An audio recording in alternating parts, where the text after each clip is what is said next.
Welcome to SP नॉवलवर्स, जहाँ हर कहानी एक नई दुनिया का दरवाज़ा खोलती है। यहाँ आपको मिलते हैं थ्रिलिंग स्टोरीज, एपिक एडवेंचर्स और वो ट्विस्ट जो आपको एंड तक बांध कर रखते हैं। प्रस्तावना। अनंत सागर के ऊपर स्थित एक विशाल चट्टान की चोटी पर प्रवंता शाश्वत संप्रभु खड़े थे। एक चतुर्विमितीय 4 डायमेंशनल सत्ता होने के कारण ब्रह्मांड के प्रति उनकी धारणा मनुष्यों से बहुत अलग थी। उनके लिए नीचे की लहरें, बदलता हुआ आकाश और यहाँ तक कि स्वयं भूमि भी एक जमी हुई पेंटिंग से अधिक कुछ नहीं थी जिसे समय और स्थान पर एक साथ फैला हुआ देखा जा सकता था। यहाँ तक कि एक छोटा लड़का जो उत्साह में हाथ पैर मारता हुआ उनकी ओर दौड़ रहा था, वह भी अनंत काल की नदी में एक टिमटिमाहट मात्र था, एक क्षणिक लगाव जो एक पल के लिए यहाँ था पर अगले ही पल आसानी से जा सकता था। दादाजी, दादाजी, बच्चा चिल्लाया, उसकी हंसी उज्ज्वल और चिंता मुक्त थी। प्रवंता मुर्रे, उनकी सुनहरी आंखें कोमल हो गईं। देखो, मैंने आज एक चित्र बनाया है, हमारा एक बगीचे में। बच्चे का उत्साह असीम था, लेकिन जल्दबाजी में वह लड़खड़ा गया। उसका छोटा शरीर पत्थर के रास्ते से टकराया और उसके होठों से एक तीखी चीख निकल गई क्योंकि उसका घुटना जमीन पर छिल गया था। प्रवंता मंद मंद मुस्कुराए। उन्होंने अपने हाथ की एक फड़फड़ाहट से बच्चे और उसके चित्र दोनों को अपनी बाहों में उठा लिया। एक और संकेत और बच्चे के घुटने का घाव गायब हो गया, मिट गया, जैसे कभी अस्तित्व में ही नहीं था। बच्चा खिलखिलाया, प्रवंता की गर्दन से चिपक गया, लेकिन तभी उसकी आंखों में जिज्ञासा कौन थी। दादाजी, क्या आपको कभी चोट नहीं लगती? प्रवंता हल्का सा मुस्कुराए। नहीं छोटे, मैं समय के बाहर मौजूद हूँ। अगर मुझे कभी चोट लग भी जाए तो मैं उसे बस ठीक कर देता हूँ। बच्चा भ्रमित होकर पलकें झपकाता रहा। ठीक कर देते हैं। प्रवंता की सुनहरी निगाहें क्षितिज की ओर चली गईं। उन्होंने समझाने से पहले एक पल लिया, शब्दों को ध्यान से चुना ताकि छोटा बच्चा समझ सके। समय को ऐसी चीज मत समझो जिससे तुम गुजरते हो, बल्कि ऐसी चीज जो पहले से ही मौजूद है, हर पल, हर सेकंड, सब एक साथ। एक मनुष्य एक ही क्षण में रहता है, उससे बंधा हुआ है। लेकिन मुझ जैसा प्राणी, उन्होंने अपना हाथ ऊपर उठाया, उंगलियां थोड़ी सी मुड़ी हुई थीं। अगर मुझे इस पल में काट दिया जाए तो मैं बस दूसरे पल में चला जाऊंगा। एक ऐसा पल जहां मैं अछूता था। तुम्हें यह उपचार जैसा, अमरता जैसा लगेगा, लेकिन मेरे लिए यह महज एक छोटा सा सुधार है। बच्चे की भौहें विचार में सिकुड़ गईं, उसका युवा मन मानव समझ से परे कुछ समझने की कोशिश कर रहा था। एक पल बाद उसने फिर ऊपर देखा, इस बार उसकी आवाज शांत थी। एक शक्तिशाली तलवार से भी नहीं। प्रवंतः ने धीमी हंसी छोड़ी। तुरंत जवाब देने के बजाय उन्होंने उस चित्र की ओर इशारा किया जो अभी भी बच्चे के हाथों में था। अपने चित्र को देखो। अगर तुम अपने आप को यहाँ चित्र में एक शक्तिशाली तलवार दे दो, क्या तुम्हें लगता है कि वह छोटा तुम इस चित्र में असली तुम्हें काट सकता है? बच्चा झिझका, नीचे उस भोंडे बचका ने स्केच को देखा। उसकी छुरीनुमा आकृति प्रवंतः के एक अतिरंजित संस्करण के बगल में खड़ी थी। फूल और पेड़ उनके चारों ओर बेतरतीब ढंग से खींचे गए थे। उसकी छोटी उंगलियों ने अपने बनाए हुए स्व की आकृति को छुआ, उसके हाथों में एक तलवार की कल्पना की। फिर वह खिलखिलाया, सिर हिलाया। नहीं, बेशक नहीं, ये तो बस एक चित्र है। प्रवंतः की मुस्कान वापस आई, बहुत थोड़ी सी। बिल्कुल, जिस तरह एक द्विविमीय चित्र तुम्हें एक त्रिविमीय प्राणी को चोट नहीं पहुंचा सकता, उसी तरह एक त्रिविमीय हथियार मुझे चोट नहीं पहुंचा सकता, चाहे वह कितना भी अच्छा क्यों न बना हो, क्योंकि एक तलवार की धार मेरे लिए उतनी ही अर्थहीन है जितनी कागज पर स्याही। बच्चे की आंखें विस्मय से चौड़ी हो गईं। तो देवताओं को सच में मारा नहीं जा सकता?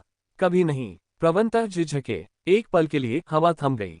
नीचे की लहरें, जो कभी लयबद्ध और सुखदायक थीं, धीमी होती प्रतीत हुई। बच्चे ने एक मासूम सवाल पूछा था, लेकिन उसका वजन कुछ और ही था। एक लंबे विराम के बाद प्रवंतः ने अंततः सांस छोड़ी, उनकी आवाज धीमी हो गई। ओह नहीं, बहुत से मर चुके हैं। प्रवंतः की सुनहरी निगाहें गहरी हो गईं, उनके विचार वर्तमान से कहीं दूर भटक गए। एक समय था जब देवताओं को भी मृत्यु का भय था। हवा तेज हो गई, नीचे की कभी शांत लहरें चट्टानों से हिंसक रूप से टकराने लगीं। जब कालातीत हत्यारा टाइमलेस असैसिन पलों के बीच चलता था, तो देवता भी रात में अपने बिस्तरों में कांपते थे। उसने हमारा शिकार शिकार की तरह किया, एक ऐसे ब्लेड से जो स्वयं अनंत काल को काट सकता था। और हम में से सबसे बलवान भी उसके सामने गिर गए। बच्चे का दिल जोर से धड़का। उसने अपने दादाजी को पहले कभी इस तरह बात करते नहीं सुना था। लेकिन वह अब चला गया है ना? ऐसा बुरा आदमी, उसे तो नष्ट हो ही जाना चाहिए। उसने पूछा। प्रवंतः ने गहरी आह भरी। 2000 साल पहले महान विश्वासघात ग्रेट बट्रेल के दौरान मारा गया, और तब से कोई भगवान नहीं मरा है। बच्चे ने चित्र को कसकर पकड़ लिया, लेकिन उसका युवा मन ये समझने के लिए संघर्ष कर रहा था कि वह क्या सुन रहा था। कालातीत हत्यारा, महान विश्वासघात, उसके लिए यह महज एक काल्पनिक कहानी थी। लेकिन प्रवंतः के लिए यह एक घाव था, एक ऐसा जो स्वयं वास्तविकता के ताने बाने में खुदा हुआ था। कुछ देर तक प्रवंता चुपचाप विचारमग्न रहे, लेकिन जल्द ही वह बच्चे की ओर मुड़े। उनका भाव अपठनीय था, लेकिन अनंत काल लंबा है, छोटे, और इतिहास में खुद को दोहराने का एक तरीका होता है। चलो प्रार्थना करें कि अतीत दफन रहे, क्योंकि अगर यह फिर से उठा तो देवता भी कांप उठेंगे। कथा। खड़खड़ाहट, खड़खड़ाहट। परिवहन गाड़ी हिंसक रूप से थरथरा उठी। धातु अनसीन पटरियों पर आगे बढ़ते हुए धातु से रगड़ खा रही थी। हर झटके से यात्री एक दूसरे से टकरा रहे थे। मंद ऊपर की बत्ती विरोध में टिमटिमा रही थी। हवा रक्त, पसीने और किसी रासायनिक चीज की तीखी बदबू से घनी थी। अंधेरे कोनों में जंजीरें धीमी आवाज में खनखना रही थीं, और धीमी कंठस्थ हंसी दूर की प्रतिध्वनि की तरह उठती और गिरती थी। धम्मा। आयुष का सिर ठंडे स्टील से टकराया और उसकी आंखें खुल गईं, क्योंकि उसके सिर में सफेद गर्म दर्द फैल गया। एक पल के लिए सब कुछ धुंधली आकृतियां और धब्बेदार परछाइयां थीं। चक्कर आना एक भारी कोहरे की तरह उससे चिपका हुआ था। उसकी सांस अटक गई। उसके कान में उसकी नाड़ी जोर से धड़क रही थी, क्योंकि होश आखिरकार उसके सिर में लौट आया।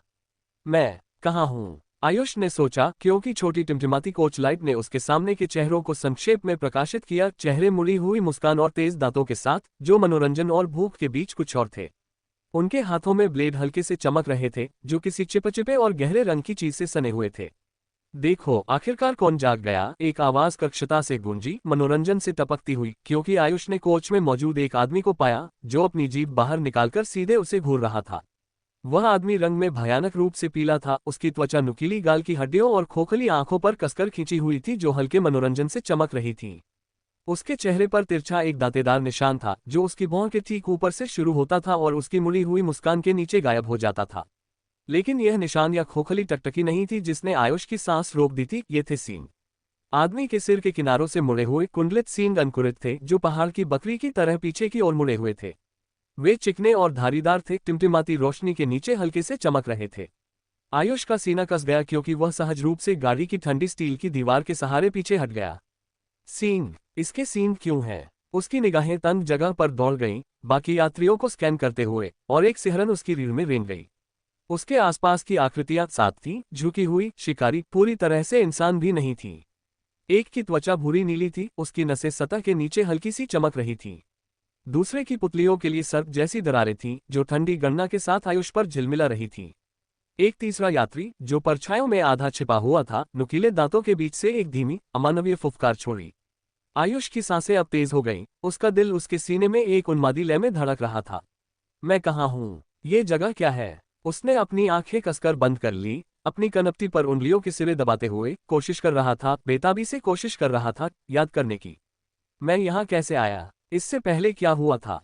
लेकिन जिस पल उसने उन जवाबों तक पहुंचने की कोशिश की, उसके सिर में एक तेज चुभने वाला दर्द फट गया, जैसे कांच के टुकड़े उसके दिमाग में धंस गए हों। वह हाँफने लगा, सिर पकड़ लिया, क्योंकि मतली की एक लहर उस पर छा गई। यादें मायावी रहीं, पीड़ा और भ्रम के कोहरे के पीछे छिपी हुई थीं। जब दर्द आखिरकार कम हुआ, तो आयुष हाँफ रहा था, पसीना उसके माथे पर जमा था। उसका मन एक कोरी स्लेट था, एक गहरा शून्य जहां उसका अतीत होना चाहिए था। सिवाय एक चीज के, आयुष वर्मा, उसका नाम। उसने इसे एक जीवन रेखा की तरह पकड़ लिया, उसके खंडित दिमाग की घूमती हुई अराजकता में उसका एकमात्र सहारा। बाकी सब कुछ गाड़ी, उसके चारों ओर मुड़े हुए चेहरे, टिमटिमाती रोशनी, सब कुछ पराया महसूस हो रहा था, जैसे वह किसी और के दुर्स्वप्न में ठोकर खा गया हो। लेकिन ये कोई सपना नहीं था, ये वास्तविक था, और ये तथ्य कि यह वास्तविक था, आयुष को और भी घबरा गया। यहाँ क्या चल रहा है? मेरे आसपास के चेहरे इंसान भी क्यों नहीं हैं? आयुष ने सोचा, क्योंकि उसने अपनी बाईं हथेली में कुछ कुचलते हुए महसूस किया। हालांकि वह अब कुछ देर से उस वस्तु को कसकर पकड़े हुए था। आयुष को उसके अस्तित्व के बारे में तभी पता चला जब उसने अपनी बाईं हथेली को जोर से पकड़ा और कागज जैसी बनावट उसकी उंगलियों के नीचे हल्की सी कुचली। धीरे से, सावधानी से उसने अपनी कांपती हुई उंगलियों को खोला, जिसमें एक सिकुड़ा हुआ, पीला पड़ा कागज का टुकड़ा दिखाई दिया, जो किसी गहरे रंग की चीज की हल्की धारियों से सना हुआ था। उसके किनारे घिसे हुए थे, और कागज खुरदरा और भंगुर महसूस हो रहा था, जैसे उसके पास पहुंचने से पहले उसे बहुत बार संभाला गया हो। भौहें सिकोड़कर आयुष ने इसे सावधानी से खोला, क्योंकि गंदी काली स्याही में जल्दबाजी में लिखी गई दांतेदार हस्तलिपि उसके सामने खुल गई। हो सकता है तुम्हें ये याद न हो, लेकिन तुम्हारा नाम आयुष वर्मा है, और तुम पृथ्वी के सर्वश्रेष्ठ हत्यारों में से एक हो। हालांकि ग्रह रुद्रा पर इससे ज्यादा फर्क नहीं पड़ता। तुम्हारा मिशन वर्तमान में अकादमी प्रवेश परीक्षा में जीवित रहना है। जीतो, और तुम्हें अकादमी के फाटकों के परे वो जवाब मिलेंगे जिनकी तुम्हें तलाश है। तुम्हारे लिए मेरी एकमात्र सलाह है कि किसी पर भरोसा मत करना, और यह कि नामांकन में विफलता का मतलब मृत्यु होगा। शब्द नुकीले, अंतिम थे, जैसे पत्थर में खुदी हुई मौत की सजा। आयुष की सांस उसके गले में अटक गई क्योंकि उसकी आंखें अंतिम पंक्ति पर टिकी थीं। विफलता का मतलब मृत्यु। कागज पर उसकी पकड़ थोड़ी कांप गई क्योंकि उसने नोट को फिर से पढ़ा। उसकी नाड़ी उसकी पसलियों के खिलाफ हथौड़े मार रही थी। अकादमी, एक परीक्षा, जीवित रहना, कुछ भी समझ में नहीं आ रहा था, और फिर भी उसके भीतर कुछ गहरा, शायद एक आदिम वृत्ति चिल्ला रहा था कि उस नोट पर लिखा हर शब्द सच था। जीवित रहो। कागज पर उसकी पकड़ कस गई। उसे नहीं पता था कि उसे किस पर भरोसा करना है, किस तरह की परीक्षा उसका इंतजार कर रही है, या यह अकादमी कहाँ थी, लेकिन वह एक बात जानता था, वह विफल होने का जोखिम नहीं उठा सकता था। एक स्थिर सांस लेते हुए आयुष ने उस नाजुक कागज को एक साफ वर्ग में वापस मोड़ना शुरू कर दिया। इरादा इसे कहीं सुरक्षित रखने का था। लेकिन इससे पहले कि वह खत्म कर पाता, एक तेज फुफकार की आवाज गाड़ी के धीमे फुसफुसाहटों के बीच से कट गई। फुस। एक गाढ़े चमकते तरल की एक बूंद बासी हवा के माध्यम से उड़ी और कागज के कोने पर गिरी। प्रभाव तात्कालिक था। फूश। संपर्क के बिंदु से चमकीली नारंगी लपटें भड़क उठी, कागज को सेकंडों में भस्म कर दिया। आग ने उसकी उंगलियों के सिरे झुलसा दी। आयुष चीख उठा और उसे गिरा दिया। जलता हुआ कागज गाड़ी के गंदे फर्श पर फड़फड़ाया, अपने आप में मुड़ गया जब तक कि वह जले हुए राख के ढेर के सिवा कुछ नहीं रह गया। उसके सामने यात्रियों में से एक, खोखले गालों और सर्प जैसी आंखों वाला एक दुबला पतला आदमी, चमकते हरे जहर से भरी एक छोटी शीशी नीचे कर रहा था। उसके होंठ एक मुस्कान में मुड़े हुए थे क्योंकि उसने आयुष को एक धीमी, मजाक उड़ाने वाली स्वीकृति दी। रहस्यों के साथ सावधान रहना, छोटे मेमने, आदमी फुफकारा। उसकी आवाज धुएं की तरह उसके दांतों के बीच से फिसल रही थी। यहाँ वे ब्लेड से ज्यादा खतरनाक हैं। आयुष का जबड़ा कस गया क्योंकि उसने फर्श पर सुलगती हुई राख को घूर कर देखा। उस नोट ने उसे दिशा की जो भी नाजुक कतरन दी थी, वह अब चली गई थी। जो कुछ बचा था वे थे शब्द, परीक्षा में जीवित रहो, और उस गाड़ी को उसके साथ साझा करने वाले जीवों की भूखी टकटकी। अचानक कतार का नेता हिलने लगा, जिससे पीछे वाले सभी एक साथ आगे बढ़ने लगे। परीक्षा शुरू होने वाली थी। आयुष प्रतियोगियों की धीमी, घिसटती कतार के साथ आगे बढ़ा। उसके जूते बिना कोई आवाज किए टूटे फूटे कंक्रीट पर चुपचाप फिसल रहे थे। ये कुछ ऐसा नहीं था जो आयुष ने होशपूर्वक किया, बल्कि एक सहज शिष्टता थी जो विचार के बजाय वृत्ति और वर्षों के प्रशिक्षण से पैदा हुई थी। परित्यक्त जेल सुविधा उसके सामने फैली हुई थी, अपने क्षयकारी भव्यता में विशाल और दमनकारी। अगर आयुष को पहले एक जेल जैसी सुविधा में होने के बारे में कोई संदेह था, तो वे उस पल गायब हो गए जब उसे परीक्षण के मैदानों का स्पष्ट रूप से पता चला, क्योंकि ऊंचे बार, जंग लगे कांटेदार तार और थोपे गए पहरे वाले टावरों ने अनिश्चितता के लिए कोई जगह नहीं छोड़ी। जिस आंगन में वह खड़ा था, वह विशाल और आयताकार था, चारों ओर ऊंची कंक्रीट की दीवारों से घिरा हुआ था। दीवारों में दरारों के नीचे जंग के धब्बे पुराने रक्त की तरह चल रहे थे, और हल्की झुलसने के निशान लंबे समय से बुझी हुई आग का सुझाव देते थे। ऊपर पहरे वाले टावर नियमित अंतराल पर मंडरा रहे थे, उनके स्टील के फ्रेम कंकाल और मौसम से खराब थे। रंगीन शीशे की खिड़कियों के पीछे गहरे रंग की आकृतियां बदल गईं, उनकी सिलहूट शायद ही दिखाई दे रही थी। स्नाइपर बैरल कभी कभी रोशनी पकड़ लेते थे, अनदेखी आंखों की एक भयानक याद दिलाते थे जो उनके हर कदम को देख रही थी। जगह अधिकार के कब्रिस्तान की तरह महसूस हुई, जीवन से रहित लेकिन अपने क्रूर अतीत की गूंज से भारी। आयुष की तेज आंखें हर विवरण पर चमकी, इलाके, चोक पॉइंट, निकास को मैप कर रही थीं। वृत्ति ने उसे ऊंची जमीन, अंधे धब्बे और ऐसी जगहें खोजने के लिए प्रेरित किया जहां कोई घात लगा सकता था। लेकिन इससे पहले कि वह अपने विचारों को इकट्ठा कर पाता, एक सीन की तेज आवाज ने शांति भंग कर दी। भेदी आवाज। आवाज का पीछा करते हुए हर सिर आंगन के केंद्र पर हावी बड़े ऊंचे मंच की ओर मुड़ गया। उसके ऊपर एक विशाल डिजिटल उल्टी गिनती घड़ी मोटी स्टील के केबलों द्वारा निलंबित लटकी हुई थी। उसके चमकीले लाल नंबर रात के 8 बजे पर जमे हुए थे, एक मूक चेतावनी की तरह चमक रहे थे। सींग बजने के तुरंत बाद एक कुरकुरी सैन्य कोट में एक लंबा आदमी मंच पर आगे बढ़ा। उसकी गहरी वर्दी में चांदी के प्रतीक थे और उसकी छाती पर सटीक अक्षरों में सिला हुआ था, उसका शीर्षक था कमांडेंट रणधीर गुप्त, रणनीति और गुप्त संचालन के मुख्य प्रशिक्षक। उनकी भूरी आंखें नीचे की भीड़ को एक ठंडी, गणनात्मक तेजी से स्कैन करती थीं, और जब वह बोले तो उनकी आवाज आंगन भर में फैल गई, स्थिर और आज्ञाकारी। कुलीन हत्यारे के अंकुर, अब तुम यही हो, न तो कुछ ज्यादा न ही कुछ कम। भीड़ जम गई, सांसें रुकी हुई थी, क्योंकि रणधीर की भेदक निगाह उन पर छा गई थी। तुम आज यहाँ खुद से कहीं ज्यादा बड़ी चीज के किनारे पर खड़े हो। इस प्रवेश परीक्षा के परे ग्रह रुद्रा सैन्य अकादमी में नामांकन का अवसर निहित है, एक ऐसी जगह जो केवल ब्रह्मांड के बेहतरीन योद्धाओं के लिए आरक्षित है।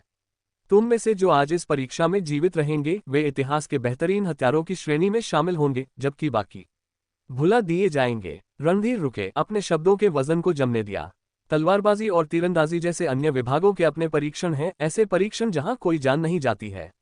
लेकिन तुम हत्यारे को वह विलासिता नहीं मिलती है, क्योंकि एक हत्यारे का जीवन ऐसा ही होता है। तुम्हारा हर कदम, तुम्हारी हर सांस, हर छाया जिसमें तुम कदम रखते हो, तुम्हारा आखिरी हो सकता है। तुम हमेशा एक धागे से लटके रहते हो और इसलिए तुम्हारी प्रवेश परीक्षा भी इसी तरह से डिजाइन की गई है। एक लहर भीड़ के माध्यम से गुजरी, कुछ प्रतियोगी खड़े हो गए जबकि अन्य ने सतर्क निगाहें बदली।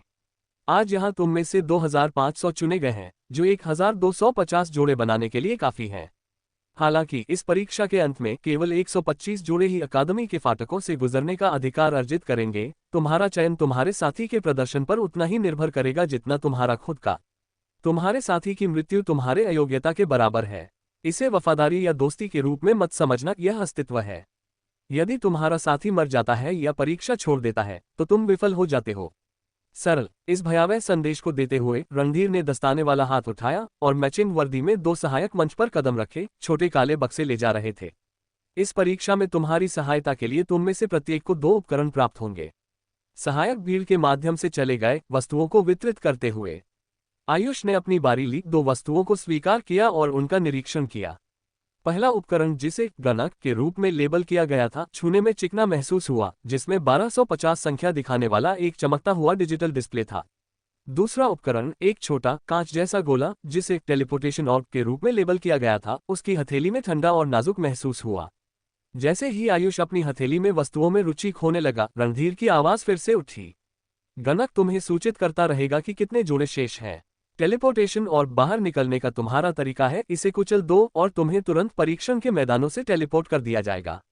लेकिन ये जान लो, इसका उपयोग करने का मतलब है अयोग्यता, तुम्हारे और तुम्हारे साथी दोनों के लिए।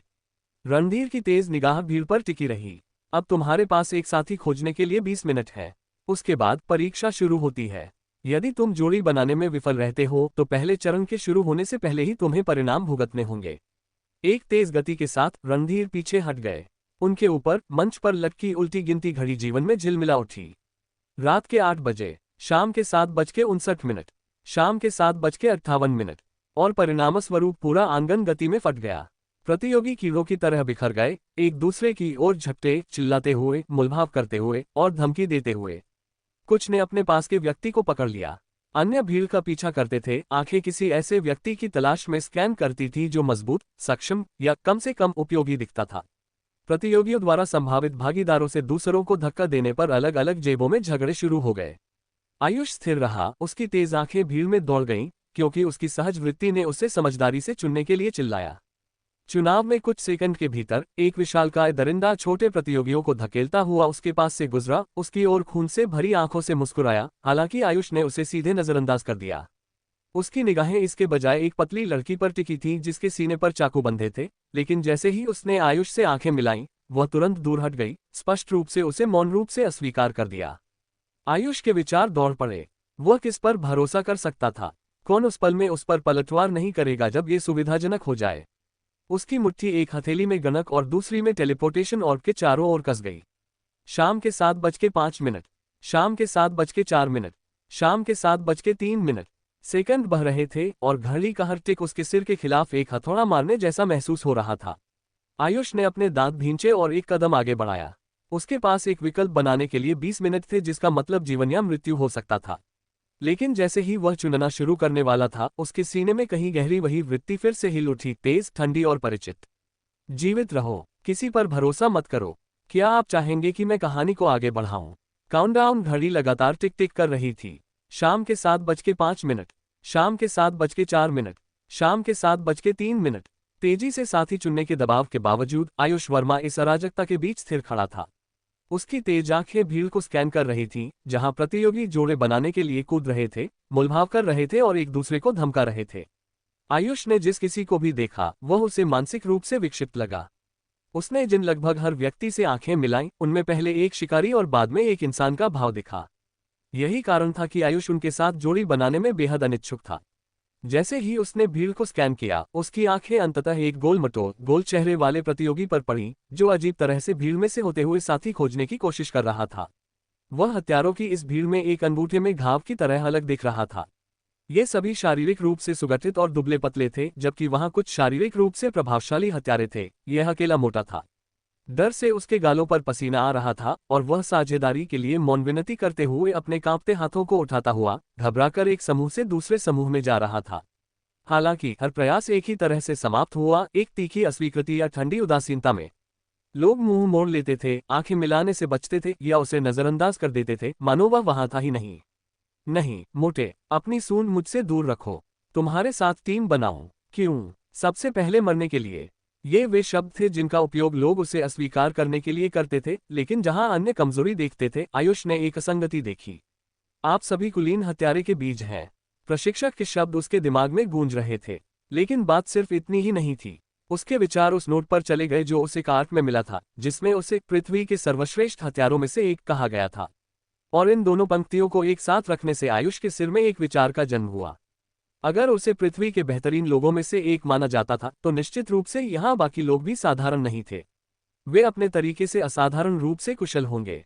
ये यादृच्छिक बेमेल लोगों की भीड़ नहीं थी। यहाँ हर किसी को चुना गया था, चयनित किया गया था, परखा गया था। इसका मतलब था कि हालांकि वह मोटा व्यक्ति गोल-मटोल और हानिरहित दिखता था, अगर वह युद्ध के लिए नहीं बना था, तो उसके कौशल किसी अन्य विभाग में होंगे। शायद चुपके, चकमा देने या कपटी रणनीति में। यह एक जुआ था, एक तरह का अनुमान। हालांकि आयुष को लग रहा था कि मोटे में पहली नजर में जो दिखता है उससे कहीं ज्यादा है, और अपनी खुद की युद्ध क्षमता के बारे में अनिश्चित होने के कारण आयुष ने विश्लेषण किया कि छिपने में कुशल साथी ही उसके जीवित रहने का सबसे अच्छा मौका था। ठीक है, मैं उसे चाहता हूं, आयुष ने सोचा। अराजकता के बीच से आगे बढ़ते हुए वह तर्क वितर्क या जल्दबाजी में बातचीत में लगे प्रतियोगियों के बीच से निकला, जब तक कि वह सीधे मोटे के सामने नहीं रुका। लड़का जम गया। घबराहट और संदेह से भरी उसकी गोल आंखें आयुष को देखने लगी, जबकि उसका गोल चेहरा पसीने से भीग रहा था। आयुष ने अपनी आवाज धीमी और स्थिर रखते हुए पूछा, क्या तुम्हारा कोई साथी है? लड़का हिचकिचाया, अस्वीकृति के डर से उसके कंधे अंदर की ओर झुक गए। वह हकलाया, न नहीं, कोई भी मेरे साथ टीम नहीं बनाना चाहता। आयुष की नजरें टिकी रहीं। मैं यह नहीं पूछ रहा हूं कि दूसरे तुम्हारे बारे में क्या सोचते हैं। मैं पूछ रहा हूं कि क्या तुम जीवित रहना चाहते हो। काफी देर तक लड़का आयुष को घूरता रहा। उसके होंठ थोड़े कांपे, उसकी आंखें नीचे की ओर फिर वापस ऊपर की ओर गईं। फिर उसने एक छोटी कांपती हुई हाँ भर दी। हाँ, मैं चाहता हूं। आयुष ने अपना हाथ आगे बढ़ाया।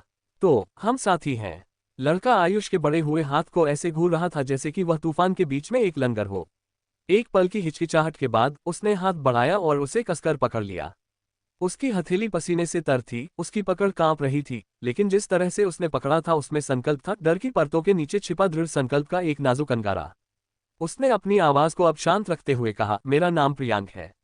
आयुष। उनके हाथ अलग हो गए, लेकिन अनकहा समझौता बना रहा। आयुष ने संक्षेप में प्रियांक का अध्ययन किया, उसका अजीब ढांचा, उसके माथे पर चमकता पसीना, उसकी उंगलियों का उसकी बेल्ट के किनारे पर घबराहट में हिलना। लेकिन इनमें से कोई भी मायने नहीं रखता था। बीज, पृथ्वी के सर्वश्रेष्ठ हथियारों में से एक। आयुष की सहज प्रवृत्ति ने उसे बताया कि उसने सही चुनाव किया है। वह यहाँ दुर्घटना से नहीं है। हम में से कोई भी नहीं है। उसने अपने सिर में दोहराया जैसे ही उसने धीरे से सांस छोड़ी। जब टाइमर कम टिक रहा था तो वे दोनों अगल बगल खड़े थे। 10 बजे, 8:30, 5 बजे। प्रियांक थोड़ा बेचैन था, उसके हाथ अजीब तरह से उसकी उपयोगिता बेल्ट के पास मदरा रहे थे, जो केवल 2 खंजर और लगभग 5 बड़े तरल लौकी के अजीब संयोजन से सुसज्जित थी। ये निस्संदेह किसी भी हत्यारे के लिए एक अजीब संयोजन था, हालांकि आयुष ने इस पर ज्यादा ध्यान नहीं दिया। क्या तुम इस परीक्षा के बारे में निश्चित हो? क्या तुम योग्यता के बारे में निश्चित हो? यहाँ दूसरे इतने खराब और मजबूत दिखते हैं, प्रियांक ने हिचकिचाते हुए पूछा। उसकी आवाज धीमी थी, हालांकि आयुष उसे देखने के लिए नहीं पलटा। शांत, आंखें ऊपर, धीरे सांस लो और तुम ठीक हो जाओगे। अन्य प्रतियोगियों ने हमें पीछा करना शुरू कर दिया है, वे हमें आसान शिकार के रूप में चिन्हित कर रहे हैं, और तुम्हारा आत्मविश्वास की कमी चीजों को और खराब कर रही है। आयुष ने कहा। जैसे ही प्रियांक ने मुश्किल से निगला लेकिन थोड़ा सीधा हो गया, उसके कंधे अब कम झुके थे। उनके चारों ओर गहरे रंग की वर्दी में गार्ड भीड़ के किनारों पर घूमने लगे। उन कुछ प्रतियोगियों को खींच कर ले जा रहे थे जो साथी खोजने में विफल रहे थे, और उन्हें जबरदस्ती जोड़ा जा रहा था। घड़ी टिक टिक कर रही थी। 2 बजे, 1 बजे, रात के 12:30 और रात के 12:10 पर कमांडेंट रणधीर की आवाज पूरे यार्ड में गूंज उठी। जोड़ी बनाने का चरण समाप्त हो गया है। अगर तुम अभी भी अकेले हो तो तुम्हारा भाग्य सील हो गया है, कमांडेंट ने कहा, जैसे ही उनकी सख्त नजर के नीचे आखिरी 2 प्रतियोगी भी, जो एक दूसरे के साथ जोड़ी बनाने को तैयार नहीं थे, अचानक सीधे खड़े हो गए, खुशी खुशी हाथ मिलाते हुए। घड़ी रात के 12:01 तक पहुंची और फिर रात के 12 बजे पर जम गई। उसी क्षण एक बहरा कर देने वाली बीप पूरे आंगन में गूंज उठी, क्योंकि आगे विशाल इस्पात के फाटक कराहते हुए खुल गए। उनके प्रबलित फ्रेम जंग लगे पटरियों के खिलाफ पीस रहे थे। हवा ठंडी हो गई और चुप्पी ने सभी प्रतियोगियों पर एकदम घोंटने वाले कंबल की तरह दबाव डाला, जैसा कि मंच से कमांडेंट रणधीर की आवाज आखिरी बार गूंज उठी। हिचकिचाहट का समय खत्म हो गया है। परीक्षा अब शुरू होती है। हमने आपके सभी महत्वपूर्ण संकेतों पर एक ट्रैकिंग जादू डाला है और जादुई क्रिस्टल ओब के माध्यम से आपकी सभी गतिविधियों को देख रहे होंगे। आपके पास 20 मिनट है फैलने और छिपने के लिए, जिसके बाद मारने की अनुमति होगी।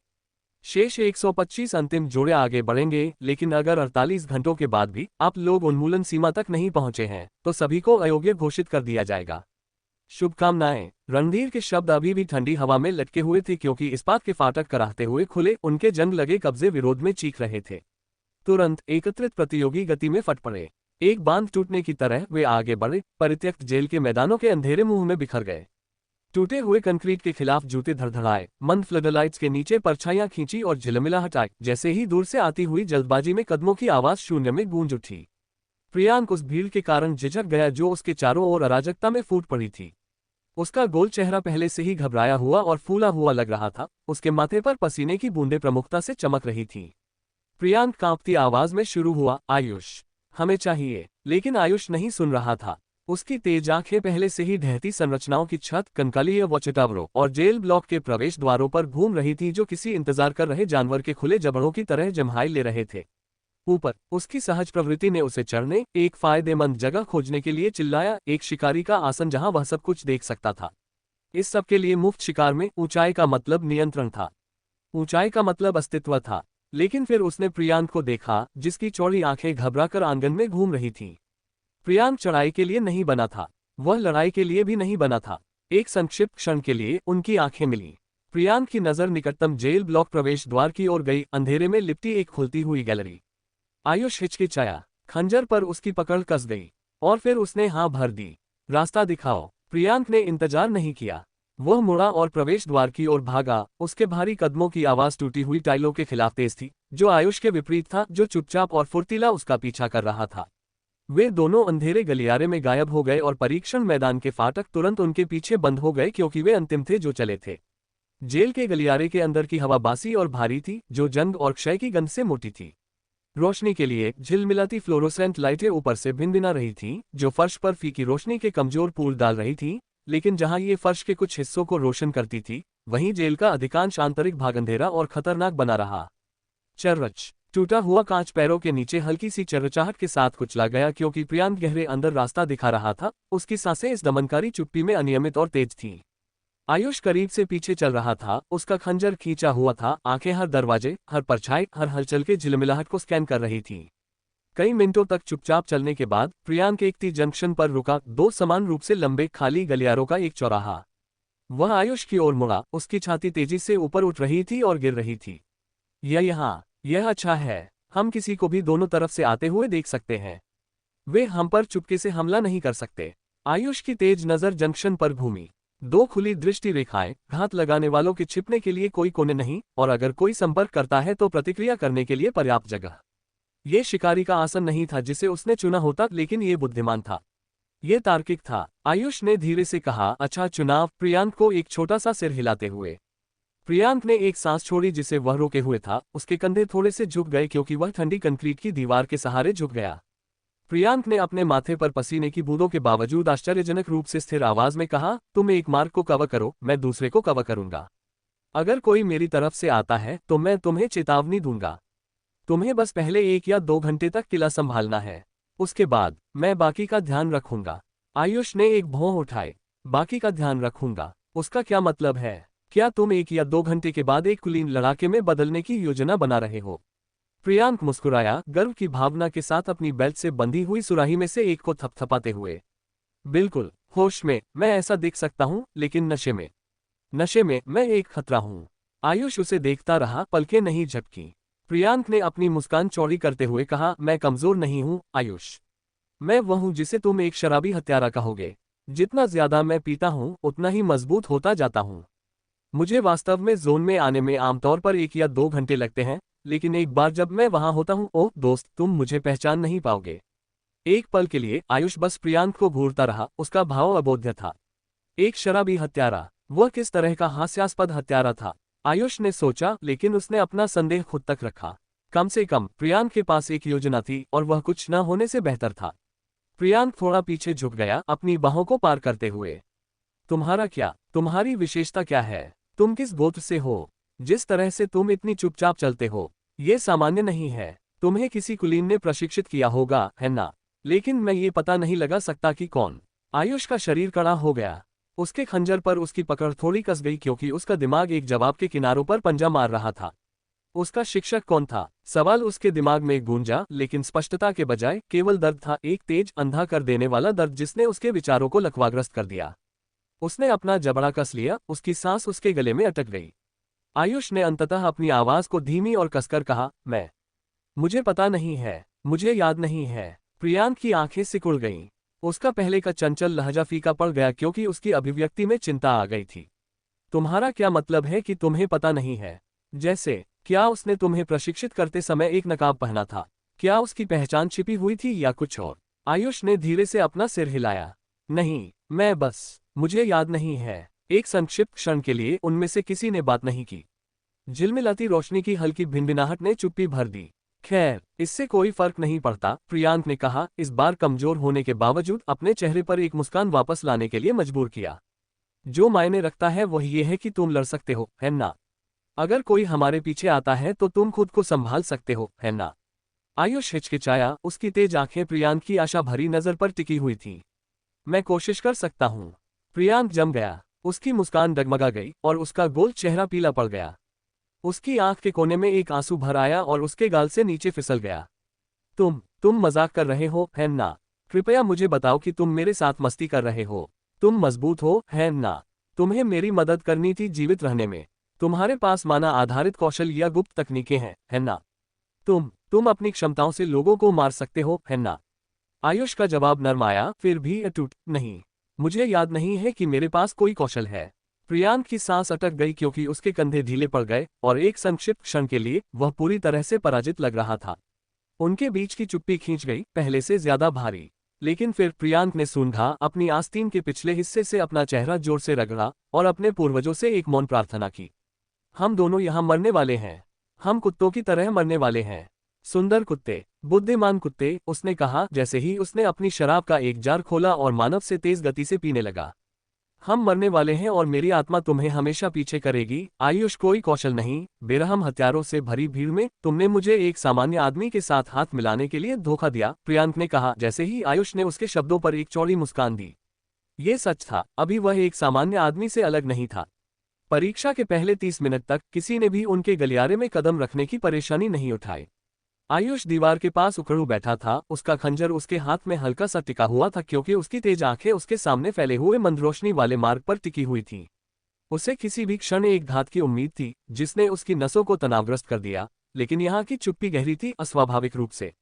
कभी कभी पास के गलियारों से धुंधली आवाजें आती थीं, जल्दबाजी में कदमों की आवाज, दबी हुई चीखें, धातु के धातु से टकराने की आवाज। लेकिन कोई इस रास्ते नहीं आया। प्रियांक का चुनाव अच्छा था, आयुष ने जितना अनुमान लगाया था उससे बेहतर। ये गलियारा खुला, अनावृत था और किसी को भी दोनों सिरों से संपर्क करते हुए देखना आसान था। ये घात लगाने वाले का स्वर्ग नहीं था, न ही इसने किसी त्वरित हत्या का वादा किया था। प्रियांक एक प्रतिभाशाली है, आयुष ने सोचा। शिकारियों ने परछाइयों और छिपे हुए कोनों को प्राथमिकता दी, जिसने उन्हें स्वाभाविक रूप से इस जगह से बचने के लिए मजबूर किया जो दोनों तरफ रोशनी के साथ एक रैंप वॉक की तरह था। उसकी हथेली में परीक्षण काउंटर हल्की सी चमक रहा था, जिसमें प्रदर्शित संख्याएं मिनटों के बीतने के साथ टिक करती रहीं। 1250 10 20 900 850 800 लोग 400 जोड़े सिर्फ 30 मिनट में समाप्त हो गए। यह इस बात का प्रमाण था कि यह प्रवेश परीक्षा कितनी क्रूर थी, क्योंकि पागल हत्यारे पूरी तरह से शिकार पर थे। चुप्पी में बैठे आयुष ने एक गहरी आह भरी क्योंकि वह काउंटर को काफी देर तक घूरता रहा, इससे पहले कि आखिरकार इसे वापस अपनी जेब में डाल दिया। उसके बगल में प्रियांक गंदी फर्श पर पालथी मारकर बैठा था, अपनी लाइफलाइन की तरह अपनी बड़ी शराब की सुराही में से एक को कसकर पकड़े हुए था। उसके गोल गालों पर आंसुओं की ताजी लकीरें चमक रही थीं और उसके होंठ कांप रहे थे क्योंकि वह खुद से फुसफुसा रहा था। अलविदा अंकल तरुण, अलविदा आंटी माधवी, अलविदा श्रीमान तैराक, तुम इतने बहादुर मछली थे। आयुष की भौं थोड़ी सी झुकी, लेकिन उसने कुछ नहीं कहा। और ग्रेवी बिल्ली को अलविदा। भले ही तुम मुझसे नफरत करती थी, मैं अब भी तुमसे प्यार करता था दोस्त, प्रियांक ने सूंघा, अपनी आस्तीन के पिछले हिस्से से अपनी नाक पोंछते हुए। आयुष ने उस पर एक नजर डाली। लड़का शून्य में घूर रहा था, उसके होंठ कांप रहे थे जैसे कि वह अपनी अंतिम वसीयत दे रहा हो। और मुझे कल रात अपनी पनीर थाली भी पूरी करने को नहीं मिली। एक त्रासदी, सचमुच। एक हल्की सी हंसी आयुष से बच निकली इससे पहले कि उसने खुद को पकड़ा, जल्दी से इसे एक खांसी से ढक लिया। प्रियांक का नाटक हास्यास्पद था, लेकिन इसने भारी चुप्पी को थोड़ा आसान बना दिया। वह जोरदार है, बहुत जोरदार, लेकिन हानिरहित। आयुष ने अपना ध्यान अपने हाथों में खंजरों पर लौटाया। वे मानक जारी हथियार थे, संतुलित और तेज, फिर भी वे परिचित महसूस हुए, आरामदायक, उसकी बांह के विस्तार की तरह। बिना सोचे उसकी उंगलियों ने अपनी पकड़ को समायोजित किया और उसकी कलाई ने ब्लेड को थोड़ा सा झटका दिया। गति सहज थी, प्रयासहीन। ये कुछ ऐसा नहीं था जिसके बारे में उसे सोचना पड़ा, ये कुछ ऐसा था जिसे वह जानता था। ये सही लगता है। आयुष ने खंजर को एक बार घुमाया, ब्लेड को फ्लोरोसेंट रोशनी की फीकी झिलमिलाहट पकड़ते हुए देखा। मुझे पता है कि इसे कैसे पकड़ना है, मुझे पता है कि इसे कैसे इस्तेमाल करना है, लेकिन क्या वह मुझे एक हत्यारा बनाता है? आयुष ने सवाल पर अपनी भौहों को थोड़ा सा सिकुड़ते हुए सोचा। जवाब सरल होना चाहिए था, लेकिन यह नहीं था। कहीं गहराई में आयुष को यह महसूस हुआ, एक सीमा, एक रेखा जिसे वह खुद को पार करते हुए कल्पना नहीं कर सकता था। उसके सीने में वही भूख नहीं थी जो उसने आज दूसरों में देखी थी। अगर वह एक हत्यारा था तो वह पागलपन या रक्तपात से प्रेरित नहीं था। अगर वह एक हत्यारा था तो वह निश्चित रूप से सिर्फ खुशी के लिए नहीं मारता था। इतना तो वह जानता था, भले ही उसके पास अपनी यादें नहीं थीं। धप धप, एक हल्की आवाज ने उसके विचारों की रेखा को तोड़ा। यह ज्यादा नहीं था, बस कंक्रीट के फर्श के खिलाफ बूटों का हल्का सा घर्षण, लेकिन यह पर्याप्त था। आयुष का सिर ऊपर उठा, उसकी तेज आंखें संकुचित हुईं क्योंकि उसकी इंद्रियां शोर की दिशा पर केंद्रित थीं। शांत रहो, उसने फुसफुसाया, मुश्किल से श्रव्य, जैसे ही उसका हाथ प्रियांक को आधे नाटक में रोकने के लिए बाहर निकला। प्रियांक जम गया, उसकी चौड़ी आंखें घबराकर गलियारे के दूर के छोर की ओर घूम रही थीं। हल्की आवाज तेज हो गई, अधिक विशिष्ट, जैसे ही कदमों के 2 सेट स्पष्ट हो गए। 2 विरोधी। आयुष ने बिना कोई आवाज किए प्रियांक की ओर इशारा किया, जैसे ही प्रियांक ने घबराकर सिर हिलाया। जल्द ही परछाइयां दीवारों के खिलाफ झिलमिलाई क्योंकि संपर्क करने वाले आंकड़े फ्लोरोसेंट रोशनी में कदम रखे। उनकी आवाजें धीमी लेकिन श्रव्य थीं।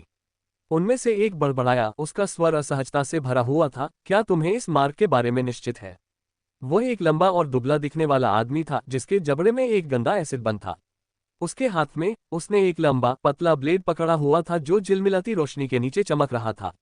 दूसरा आकृति एक मोटा गर्दन वाला स्टॉकी आदमी और उसके कंधे पर एक गदा लटकी हुई थी। उसने अपने साथी की चिंता पर तिरस्कार से सूंघा। आराम करो, ये सही छिपने की जगह है, कोई भी हमें सतर्क किए बिना हम पर घात नहीं लगा सकता। हम यहाँ कम से कम 1 घंटे के लिए आराम और ठीक हो सकते हैं, इससे पहले कि हम वापस बाहर निकले।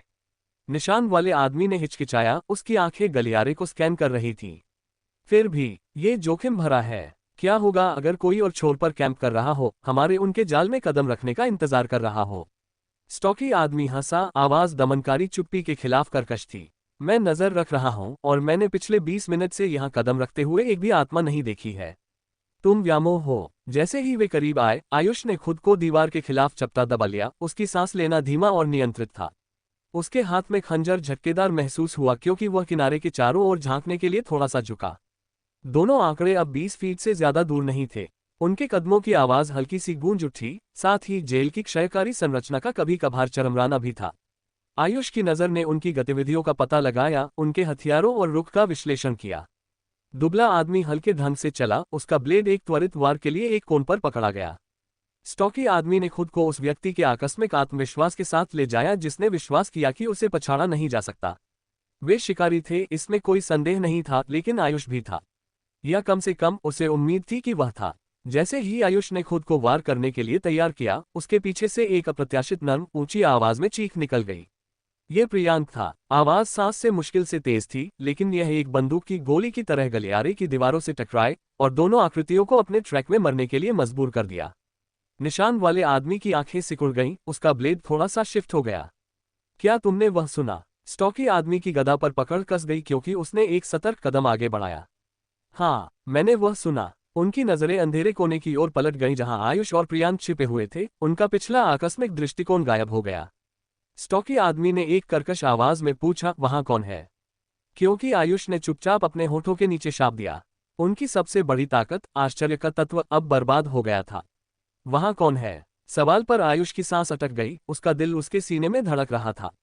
प्रियांक और उसके मोटे शरीर के कारण जो 30 सेकंड तक शांत नहीं रह सका, विरोधियों ने उनके छिपने की जगह पर ध्यान केंद्रित कर दिया था। वे अंधे होकर जाल में चलने वाले थे, बनने वाला एक सही घात, जब तक कि प्रियांक की चीख ने चुप्पी को तोड़ा और सब कुछ बर्बाद कर दिया। अब मैं क्या करूं? इंतजार करूं और उम्मीद करूं कि वे वैसे भी कोने में चले जाएंगे। विचार आयुष के दिमाग से चमका, लेकिन जवाब लगभग तुरंत आया, तेज और क्षमा न करने वाला। नहीं, यह उम्मीद करना कि प्रियांक की गड़बड़ी सुनने के बाद वे जाल में फंस जाएंगे, शुद्ध मूर्खता थी। उन्हें पहले ही चेतावनी दी जा चुकी थी, पहले ही उनकी रक्षा ऊपर थी। इंतजार करने से उन्हें केवल सोचने, अपने हमले की योजना बनाने के लिए और समय मिलेगा, और वह एक विलासिता थी जिसे आयुष बर्दाश्त नहीं कर सकता था। उसकी आंखें प्रियांक की ओर दौड़ गईं, जो एक स्तंभ के पीछे बेकार उखड़ू बैठा था, अतिवातान कर रहा था और कुछ भी करने के लिए डर से पनगु दिख रहा था। और यह उसी क्षण था जब आयुष के लिए दर्दनाक रूप से स्पष्ट हो गया कि प्रियांक किसी भी मदद का नहीं होने वाला था, कि वह पूरी तरह से अकेला था। मुझे बाहर जाना होगा, मुझे उनका सामना करना होगा, कोई अन्य विकल्प नहीं है। आयुष ने महसूस किया, क्योंकि डर उसके सीने में पंजा मार रहा था, एक ठंडी, कुतरने वाली भावना जिसने उसकी उंगलियों को सहज रूप से उसके हाथों में खंजरों के चारों ओर कसने के लिए मजबूर किया। उसे यकीन नहीं था कि वह जीत सकता है, कुशल विरोधियों के खिलाफ नहीं, उसकी खंडित स्मृति और कांपते आत्मविश्वास के साथ नहीं। लेकिन इंतजार करना एक विकल्प नहीं था। इंतजार करने का मतलब मौत था, और इतना तो वह निश्चित था।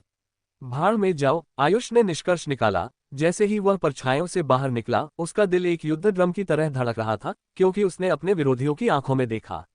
अच्छा अच्छा, निशान वाले आदमी ने तिरस्कार से कटाक्ष किया। उसकी अभिव्यक्ति घृणा की थी, क्योंकि उसने आयुष को 2 खंजरों के साथ उसके सामने खड़ा देखा। लगता है कि छोटे खरगोश ने बाहर आने और खेलने का फैसला किया। तुम्हारा साथी कहाँ है, खरगोश? क्या वह अभी भी छिपा हुआ है? आदमी ने पूछा, लेकिन आयुष ने कुछ नहीं कहा। उसकी तेज आंखें 2 विरोधियों के बीच झिलमिलाईं, क्योंकि उसने उनकी गतिविधियों को ट्रैक किया, और जिस तरह से उन्होंने सहज रूप से उसे किनारे करने के लिए फैलना शुरू कर दिया, उस पर ध्यान दिया। खंजरों पर उसकी पकड़ कस गई, ठंडा स्टील उसे जमीन दे रहा था। स्टॉकी आदमी हंसा, उसकी आवाज धीमी और गड़गड़ाहट वाली थी। अगर तुम्हारा साथी जल्द ही नहीं आता है तो तुम मरे हुए मांस हो, 2 बनाम 1, और तुम्हारे पास कोई मौका नहीं है। धमकी पर आयुष का दिल धड़क उठा, उसका सीना कस गया, लेकिन उसकी नजर स्थिर रही। वह अपने दिमाग के किनारों पर पंजा मारते हुए डर को महसूस कर सकता था, उसे लकवाग्रस्त करने की धमकी दे रहा था। फिर भी उसके शरीर ने उनमें से किसी को भी धोखा नहीं दिया। उसका रुख मजबूत था, उसकी गतिविधियां मापी गईं। फिर निशान वाले आदमी ने पहला कदम उठाया, आयुष की छाती पर लक्षित एक त्वरित, सटीक वार के साथ आगे बढ़ा। लेकिन आयुष की सहज प्रवृत्ति ने कब्जा कर लिया, और उसका दायां खंजर वार को टालने के लिए ऊपर उठा। स्टील से एक तेज झनकार के साथ मिला, प्रभाव आयुष की बांह से गूंज उठा। स्टॉकी आदमी ने तुरंत पीछा किया, अपनी गदा को एक क्रूर चाप में झूला दिया, जिसका लक्ष्य आयुष का सिर उसके कंधों से साफ उतारना था। लेकिन आयुष नीचे झुक गया, हथियार उसके सिर पर सीटी मारता हुआ उसके पीछे दीवार में टकरा गया, कंक्रीट के माध्यम से मकड़ी के जाले जैसी दरारें भेज रहा था। एक पल के लिए आयुष केवल रक्षा कर सका। उसकी बाहें खुद ही चल रही थीं, रोक रही थीं और वार को टाल रही थीं। उसके पैर उनकी स्ट्राइक की पहुंच से बस बाहर रखने के लिए शिफ्ट कर रहे थे। उसकी धड़कन उसके कानों में गड़गड़ा रही थी, हर गुजरते सेकंड के साथ तेज। लेकिन फिर कुछ बदल गया। समय धीमा होता हुआ लग रहा था। लड़ाई की अराजकता तेज, जानबूझकर क्षणों में घुल रही थी, जिससे आयुष को सब कुछ स्पष्ट रूप से महसूस करने की अनुमति मिली। निशान वाले आदमी का कंधा हमला करने से पहले थोड़ा सा नीचे गिरा, अपने अगले कदम को टेलीग्राफ करते हुए, जबकि स्टॉकी आदमी का वजन गदा के प्रत्येक झूले से पहले उसके पिछले पैर में शिफ्ट हो गया, जिससे आयुष को एक पल की चेतावनी मिली। वे धीमे हैं, मेरे चारों ओर सब कुछ धीमा है। एहसास उसे बिजली के झटके की तरह लगा। वह सब कुछ देख सकता था, उनकी मांसपेशियों में तनाव, उनकी स्ट्राइक के कोण, उनके फुटवर्क में त्रुटियां। उसकी स्मृति की कमी के बावजूद उसके शरीर को ठीक से पता था कि क्या करना है। उसके प्रतिद्वंद्वी द्वारा बनाए गए हर हमले, हर झांसे को ऐसा लगा जैसे वह आधी गति से चल रहा था, जिससे उसे प्रतिक्रिया करने के लिए पर्याप्त से अधिक समय मिला।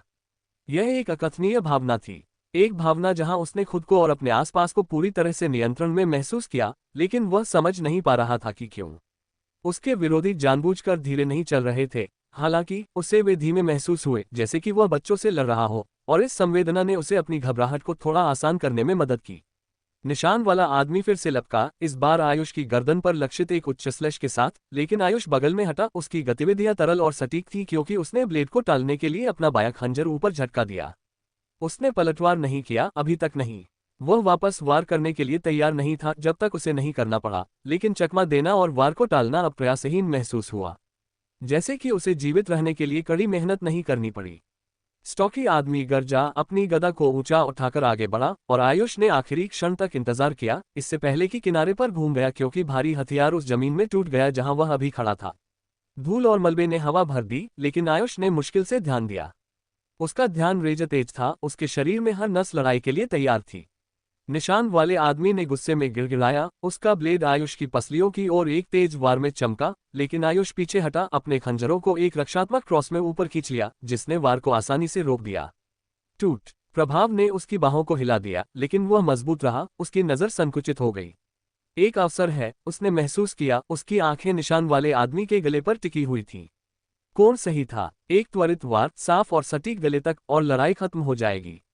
यह एक अवसर था जिसे पार करना मुश्किल था, क्योंकि मारने की सहज प्रवृत्ति उसके माध्यम से उमड़ पड़ी। खंजर पर उसकी पकड़ कस गई, उसकी मांसपेशियां एक वसंत की तरह कुंडलित हो गईं। लेकिन फिर उसमें कुछ डगमगा गया। एक जीवन लेने का विचार, यहां तक कि आत्मरक्षा में भी, उसके सीने को कस दिया। वह अपने ऊपर दबाव महसूस कर सकता था, एकदम घुटने वाला दबाव जिसने उसे ठंडा रोक दिया। नहीं, गले पर निशाना साधने के बजाय आयुष ने अपना ध्यान बदल दिया। उसने ऊंचा झांसा दिया, निशान वाले आदमी को अपनी रक्षा बढ़ाने के लिए मजबूर किया, और उस क्षण में उसने नीचे वार किया। उसका खंजर आदमी की बेल्ट से बंधे टेलीपोर्टेशन क्रिस्टल के माध्यम से साफ टुकड़ों में कट गया। धमाका! निशान वाले आदमी की आंखें आश्चर्य में चौड़ी हो गईं। क्या? रोशनी की एक शानदार चमक ने उसे ढक लिया, उसके शब्दों को काट दिया, क्योंकि वह एक पल में गायब हो गया, उसकी आकृति झिलमिलाते कणों में घुल गई। स्टॉकी आदमी बीच में ही जम गया, उसकी आंखें अपने खुद के क्रिस्टल की ओर दौड़ गईं, जो जवाब में भड़क उठा। उसके चेहरे पर भी घबराहट चमक रही थी। नहीं, रुको, उसने चीखा, लेकिन इससे पहले कि वह समाप्त कर पाता, जादू सक्रिय हो गया। उसका शरीर झिलमिलाया, फीकी तरह से चमकता हुआ, इससे पहले कि रोशनी के एक दूसरे फटने में गायब हो जाए। जैसे ही गलियारा अचानक शांत हो गया, आयुष वहां खड़ा था, उसकी सांसें उथली गैसों में आ रही थीं, उसके हाथों में उसके खंजर थोड़े से कांप रहे थे। लड़ाई खत्म हो गई थी, लेकिन उसके सीने में तनाव बना रहा। वह उस खाली जगह को घूरता रहा जहां उसके विरोधी खड़े थे, उसका दिमाग दौड़ रहा था। उसने उन्हें मारा नहीं था, उसे जरूरत नहीं थी, लेकिन उन्हें छोड़ना भी सही नहीं लगा। उसके भीतर का रक्तपात उसके चुनाव से असंतुष्ट लग रहा था, जैसा कि पहली बार उसकी आंखों में देखो बदल गया। अपने भावों के नियंत्रण में एक समझदार आदमी की तरह दिखने से वह किसी ऐसे व्यक्ति में बदल गया जो पूरी तरह से पागल था। उसकी अभिव्यक्ति परीक्षण में अन्य हत्यारों के रक्तपात को दर्शाती थी। फिर भी पागलपन का देखो उतनी ही तेजी से गुजर गया जितनी तेजी से यह आया था। एक बार फिर एक शांत मापा शांत को रास्ता दे रहा था। तत्काल खतरा खत्म हो गया था। उसका जीवन अब खतरे में नहीं था। आयुष ने निष्कर्ष निकाला, जैसे ही एक गहरी आंख के साथ उसने प्रियांक की कायरता के मामले को स्लाइड करने दिया। पियो, अगली लड़ाई इतनी आसान नहीं होगी, आयुष ने कहा। जैसे ही वह अपने स्तंभ के खिलाफ ढह गया, वह अपने मूल छिपने की जगह पर वापस बैठ गया। क्या आप चाहेंगे कि मैं आयुष और प्रियांक के साथ कहानी जारी रखूं? अगले 1 घंटे में निष्कासन की गति में काफी कमी आ गई थी। आयुष अपनी मुट्ठी में चमकते काउंटर को घूर रहा था। शुरू में संख्याएं लगातार तेजी से नीचे गिर रही थीं, पर अब ये रेंग रहा था। 490 जोड़ियां शेष, 489, 488। गिरावट भयानक रूप से धीमी थी, हर 5 मिनट में बमुश्किल 1 या 2 जोड़ियां बाहर हो रही थीं। पहले 30 मिनट की मारकाट, जब निष्कासन निरंतर, क्रूर और तेज थे, की तुलना में ये पूरी तरह से एक अलग परीक्षा लग रही थी। आयुष ने सांस छोड़ी, दीवार के सहारे पीछे झुकते हुए उसकी सांस धीमी और विचारपूर्ण थी। उसने काउंटर पर एक नजर डाली, जैसे कि इसके तेज होने की उम्मीद कर रहा हो, लेकिन संख्याएं अपरिवर्तित रहीं। अफरा तफरी थम गई है, उसने सोचा। उसकी निगाहें सिकुड़ गईं। कमजोर जा चुके हैं, अब केवल शिकारी बचे हैं। यह एक गंभीर एहसास था। जो लोग बहुत धीमे थे, बहुत अकुशल थे या बहुत डरे हुए थे, वे पहले ही निकाल दिए गए थे। जो बचे थे वे सर्वश्रेष्ठ प्रतियोगी थे, अनुभवी, हिसाब लगाने वाले और खतरनाक। आयुष ने काउंटर को अपनी गोद में गिरा दिया। जैसे ही उसने अपने हाथ हिलाए, उसकी उंगलियां हल्की सी कांप गईं। उस तनावपूर्ण हरकत के परिणामस्वरूप उसकी हथेली में दर्द की लहर दौड़ गई, जिससे वह जोर से कराह उठा। 1 घंटे के आराम के बाद भी उसकी मांसपेशियां दुख रही थीं, क्योंकि उसने जिस भी क्षमता का उपयोग किया था, उसने उसके शरीर पर जबरदस्त असर डाला था। क्या ये थोड़े समय में ठीक हो जाएगा? आयुष ने सोचा। उसने अपने हाथ को आंखों के स्तर तक उठाया, धीरे धीरे अपनी उंगलियों को खोलते और बंद करते हुए देखा। हर हरकत ने उसकी बाह में ताज़ा असहजता की लहर भेज दी, जो उस लड़ाई ने उस पर डाली थी, उसकी याद दिला रही थी। उसका पूरा शरीर थका हुआ महसूस हो रहा था, जैसे कि वह सजा के एक दौर से गुजरा हो। और एक तरह से वह गुजरा भी था। अगर ऐसी एक और लड़ाई हुई, उसने उदास मन से सोचा, तो मैं यहाँ से बाहर नहीं निकल पा रहा हूँ। आयुष ने अपने हाथ को गिरा दिया, उसे अपनी जांघ पर टिका दिया और अपना सिर दीवार से टिका लिया। थकावट उसे खींच रही थी, एक लगातार वजन जो हर गुजरते सेकंड के साथ उसकी पलकों को नीचे खींच रहा था। एक पल के लिए उसने खुद को सोने देने पर विचार किया। उसका शरीर आराम के लिए चिल्ला रहा था, हर नस और मांसपेशी राहत के लिए भीख मांग रही थी। लेकिन उस विचार को उतनी ही तेजी से खारिज कर दिया गया। मैं ऐसा करने का जोखिम नहीं उठा सकता। अगर उसने अभी अपना ध्यान हटाया तो हो सकता है कि वह उठे ही नहीं। उसके शरीर में दौड़ रहा दर्द सिर्फ थकावट से नहीं था, यह एक चेतावनी थी। उसने लड़ाई के दौरान जिस भी क्षमता का उपयोग किया था, उसने उसे तोड़ दिया था। अगर उसने ठीक हुए बिना खुद को फिर से जोर दिया, तो वह जानता था कि परिणाम कहीं ज्यादा बदतर हो सकते हैं। उसकी आंखें प्रियांक पर गईं, जो कुछ ही दूरी पर बैठा था। उसने धीरे से सांस छोड़ी। प्रियांक को अगली बार के लिए तैयार होना होगा, उसने सोचा, अपने साथी की हरकतों को ध्यान से देखते हुए, क्योंकि उसे पूरी उम्मीद थी कि अब जब प्रियांक को शराब पीने के लिए पर्याप्त समय मिल गया है, तो वह आदमी आखिरकार यहाँ अपना वजन उठाएगा। प्रियांक दीवार से चिपका बैठा था, उसकी भारी लौकी एक जीवन रेखा की तरह उसकी गोद में दबी हुई थी। उसके सुर्ख गाल और कांच जैसी आंखों से यह स्पष्ट था, वह नशे में था। लेकिन सिर्फ उसकी शक्ल ही नहीं बदली थी। प्रियांक बड़बड़ाती शिकायतों, अतिरंजित हावभावों और अनियमित ऊर्जा का एक बवंडर बन गया था, जिसने शांत गलियारे को भर दिया था। फर्क दिन और रात जैसा था। जिन लोगों को वह पहले याद करने और प्यार करने का दावा करता था जब वह नशे में नहीं था, वे अब वही लोग थे जिनकी वह शिकायत कर रहा था। और आयुष को इस बदलाव के बारे में क्या सोचना चाहिए, ये निश्चित नहीं था। ये बेवकूफी भरी परीक्षा, प्रियांक ने बड़बड़ाया, एक आवारा कंकड़ को फर्श पर कमजोरी से ठोकर मारते हुए। किस तरह का बीमार मनोरोगी लोगों को इस तरह के मौत के खेल में डालता है? हम क्या हैं, ग्लैडिएटर? मैंने इस बकवास के लिए साइन अप नहीं किया था। उसने अपनी लौकी से एक और घूंट लिया, तरल जोर से हिल गया जब उसने अपनी आस्तीन से अपना मुंह पोंछा। और मेरे माता पिता, ओह, इस सब के लिए वे जिम्मेदार हैं। प्रियांक, तुम्हारे पास क्षमता है, उन्होंने कहा। प्रियांक, अकादमी में शामिल हो जाओ, उन्होंने कहा। यह तुम्हें मजबूत बनाएगा, उन्होंने कहा। मजबूत? मैं अपने पूरे जीवन में इससे ज्यादा कभी नहीं डरा। उसकी आवाज टूट गई और उसने एक नाटकीय आह भरी, उसका सिर वापस दीवार पर गिर गया। और मेरे पूर्वजों के बारे में तो बात ही मत करो, उसने बड़बड़ाया, ऊपर छत की ओर एक कांपती उंगली से इशारा किया, जैसे कि उन्हें सीधे संबोधित कर रहा हो। तुम लोगों को मेरी निगरानी करनी चाहिए, है ना? क्या ये तुम्हारा काम नहीं है? खैर, तुम बहुत बुरा काम कर रहे हो। पैतृक आशीर्वाद का क्या फायदा अगर मैं यहाँ फंसा हुआ हूँ और तलवारों वाले साइको द्वारा मारे जाने वाला हूँ? वह जोर से कराह उठा, एक हाथ से अपना चेहरा ढक लिया। मैं कसम खाता हूं, अगर मैं यहां से जिंदा निकला तो मैं किसी शांत खेती वाले ग्रह पर चला जाऊंगा। न कोई हत्यारा, न कोई परीक्षा, बस मैं, कुछ गाय और एक अच्छा सरल जीवन। प्रियांक ने अपनी लौकी से एक और घूंट लिया, सामने की खाली हवा को घूरने के लिए केवल एक क्षण के लिए रुका। और मुझे किसी और मिशन पर भेजने के बारे में सोचना भी मत, माँ। मैं थक गया हूँ, बस। क्या तुम सुन रही हो? उसने लौकी को एक झंडे की तरह हवा में लहराया, उसकी आवाज तेज हो गई। मैं एक राजा की तरह जीने वाला हूँ। अब और परीक्षाएं नहीं, अब और। उसकी निगाहें आयुष पर गईं, जो उसे चुपचाप देख रहा था, उसकी अभिव्यक्ति समझ से बाहर थी। प्रियांक बीच में ही रुक गया, उसकी आंखें सिकुड़ गईं जैसे ही उसका दिखावा भड़क उठा। क्या तुम्हें कोई समस्या है? प्रियांक झल्लाया, लड़खड़ाते हुए अपने पैरों पर खड़ा हो गया। उसने आयुष की दिशा में एक उंगली चुभाई, उसका सुर्ख चेहरा एक अतिरंजित तिरस्कार में बदल गया। मुझे तुम्हारी आलोचनात्मक निगाह पसंद नहीं है। तुम्हें लगता है कि मैं डरा हुआ हूँ, है? क्या यही है? आयुष ने एक भौं उठाई, दीवार के सहारे पीछे झुक गया। मैंने कुछ नहीं कहा। हाँ, खैर, तुम ये सोच रहे थे। प्रियांक ने पलटवार किया, अपनी मुद्रा बनाए रखने की कोशिश करते हुए थोड़ा लड़खड़ाया। तुम लड़ना चाहते हो, है? तुम्हें इस मुट्ठी का भी एक टुकड़ा चाहिए। आयुष ने आह भरी, उसकी थकावट ने किसी भी वास्तविक झुंझलाहट को जुटाना असंभव बना दिया। प्रियांक, बैठ जाओ। प्रियांक ने झल्लाते हुए अपने हाथ छाती पर बांध लिए, लेकिन आखिरकार वापस दीवार से चिपक गया। हाँ, जो भी हो, मैं वैसे भी गंभीर नहीं था। तुम भाग्यशाली हो कि मुझे अभी तुम्हें सबक सिखाने का मन नहीं है। आयुष के होंठ फड़फड़ाए, लेकिन उसने कुछ नहीं कहा। उसका ध्यान पहले से ही गलियारे से गूंजते हुए हल्की कदमों की आहट की ओर चला गया था। यहाँ कोई है, मारने के लिए एक और शिकार, एक स्त्री आवाज ने कहा, जैसे ही दो जोड़ी तेज कदमों की आहट अचानक गलियारे से नीचे आए। आयुष ने दो नए विरोधियों को गलियारे से नीचे आते हुए देखा। इस बार यह एक जोड़ी थी, एक चौड़े कंधों वाला आदमी जिसके पास बेमेल कवच और उसके कंधे पर एक क्रूर नुकीला डंडा लटका हुआ था, और एक महिला जिसकी आंखें गहरी हरी थीं और उसकी छाती पर कसकर बंधे फेंकने वाले चाकू का एक सेट था। आयुष ने उसे तुरंत पहचान लिया, वह खतरनाक वाली थी जिसे उसने जोड़ी बनाने के चरण के दौरान जेल के बाहर देखा था। वह जिसे उसने संक्षेप में एक संभावित साथी के रूप में माना था। उसकी ठंडी, हिसाब लगाने वाली निगाह ने तब भी उसे आकर्षित किया था, और अब उसे करीब से देखकर वह जानता था कि वह सिर्फ खतरनाक नहीं थी, वह जानलेवा थी। उनके कदमों की आहट हल्की गूंज रही थी, उनकी आवाजें धीमी थी, लेकिन जैसे जैसे वे करीब आते गए वे तेज होती गईं। मैं तुम्हें बता रही हूं, मैंने यहाँ किसी को बड़बड़ाते हुए सुना, महिला ने कहा, उसकी आवाज तेज और सधी हुई थी।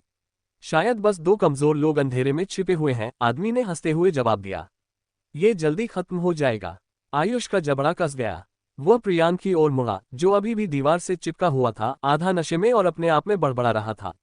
प्रियांक, आयुष फुसफुसाया, उसकी आवाज तेज लेकिन शांत थी। चुप रहो, वे आ रहे हैं। लेकिन प्रियांक ने या तो उसे सुना नहीं या परवाह नहीं की। उसने और जोर से बड़बड़ाया, कुछ असंगत बात की वह इस घटिया परीक्षा से कितनी नफरत करता है। चुप हो जाओ, आयुष ने फुसफुसाते हुए कहा, उसकी आवाज बमुश्किल सुनाई दी। लेकिन बहुत देर हो चुकी थी। जोड़ी अपने रास्ते में रुक गई, उनके सिर आवाज के स्रोत की ओर मुड़ गए। देखा, महिला ने कहा, उसके होंठ एक मुस्कान में मुड़ गए। कहा था ना। आदमी मुस्कुराया, एक हाथ में अपना डंडा उठा लिया। लगता है कि आखिरकार हमें थोड़ा मजा आने वाला है। आयुष की उंगलियां अपने खंजरों के चारों ओर कस गईं। उसे इतनी जल्दी एक और लड़ाई से बचने की उम्मीद थी, खासकर जब उसका शरीर पिछली लड़ाई से अभी भी दुख रहा था। लेकिन अब कोई विकल्प नहीं था। बढ़िया, लगता है कि यह फिर से मुझ पर है, उसने सोचा, छाया से बाहर निकलने की तैयारी करते हुए। लेकिन इससे पहले कि वह हिल पाता, प्रियांक खड़ा हो गया। आयुष सदमे में जम गया, प्रियांक को लड़खड़ाते हुए अपने पैरों पर खड़े होते हुए घूर रहा था। उसका चेहरा सुर्ख था और उसकी अभिव्यक्ति नशे में धुत रोश में मुड़ी हुई थी। प्रियांक चिल्लाया, लड़खड़ाती हुई उंगली से जोड़ी की ओर इशारा करते हुए। तुम कौन हो, हैं? हमारे गलियारे में आ रहे हो, इतना अभिमानी और बकवास कर रहे हो। महिला ने एक भौं उठाई, स्पष्ट रूप से मनोरंजन में थी। खैर, यह अप्रत्याशित है। आदमी हंसा, उसकी गहरी आवाज गूंज रही थी। इस छोटे शराबी सुअर को देखो।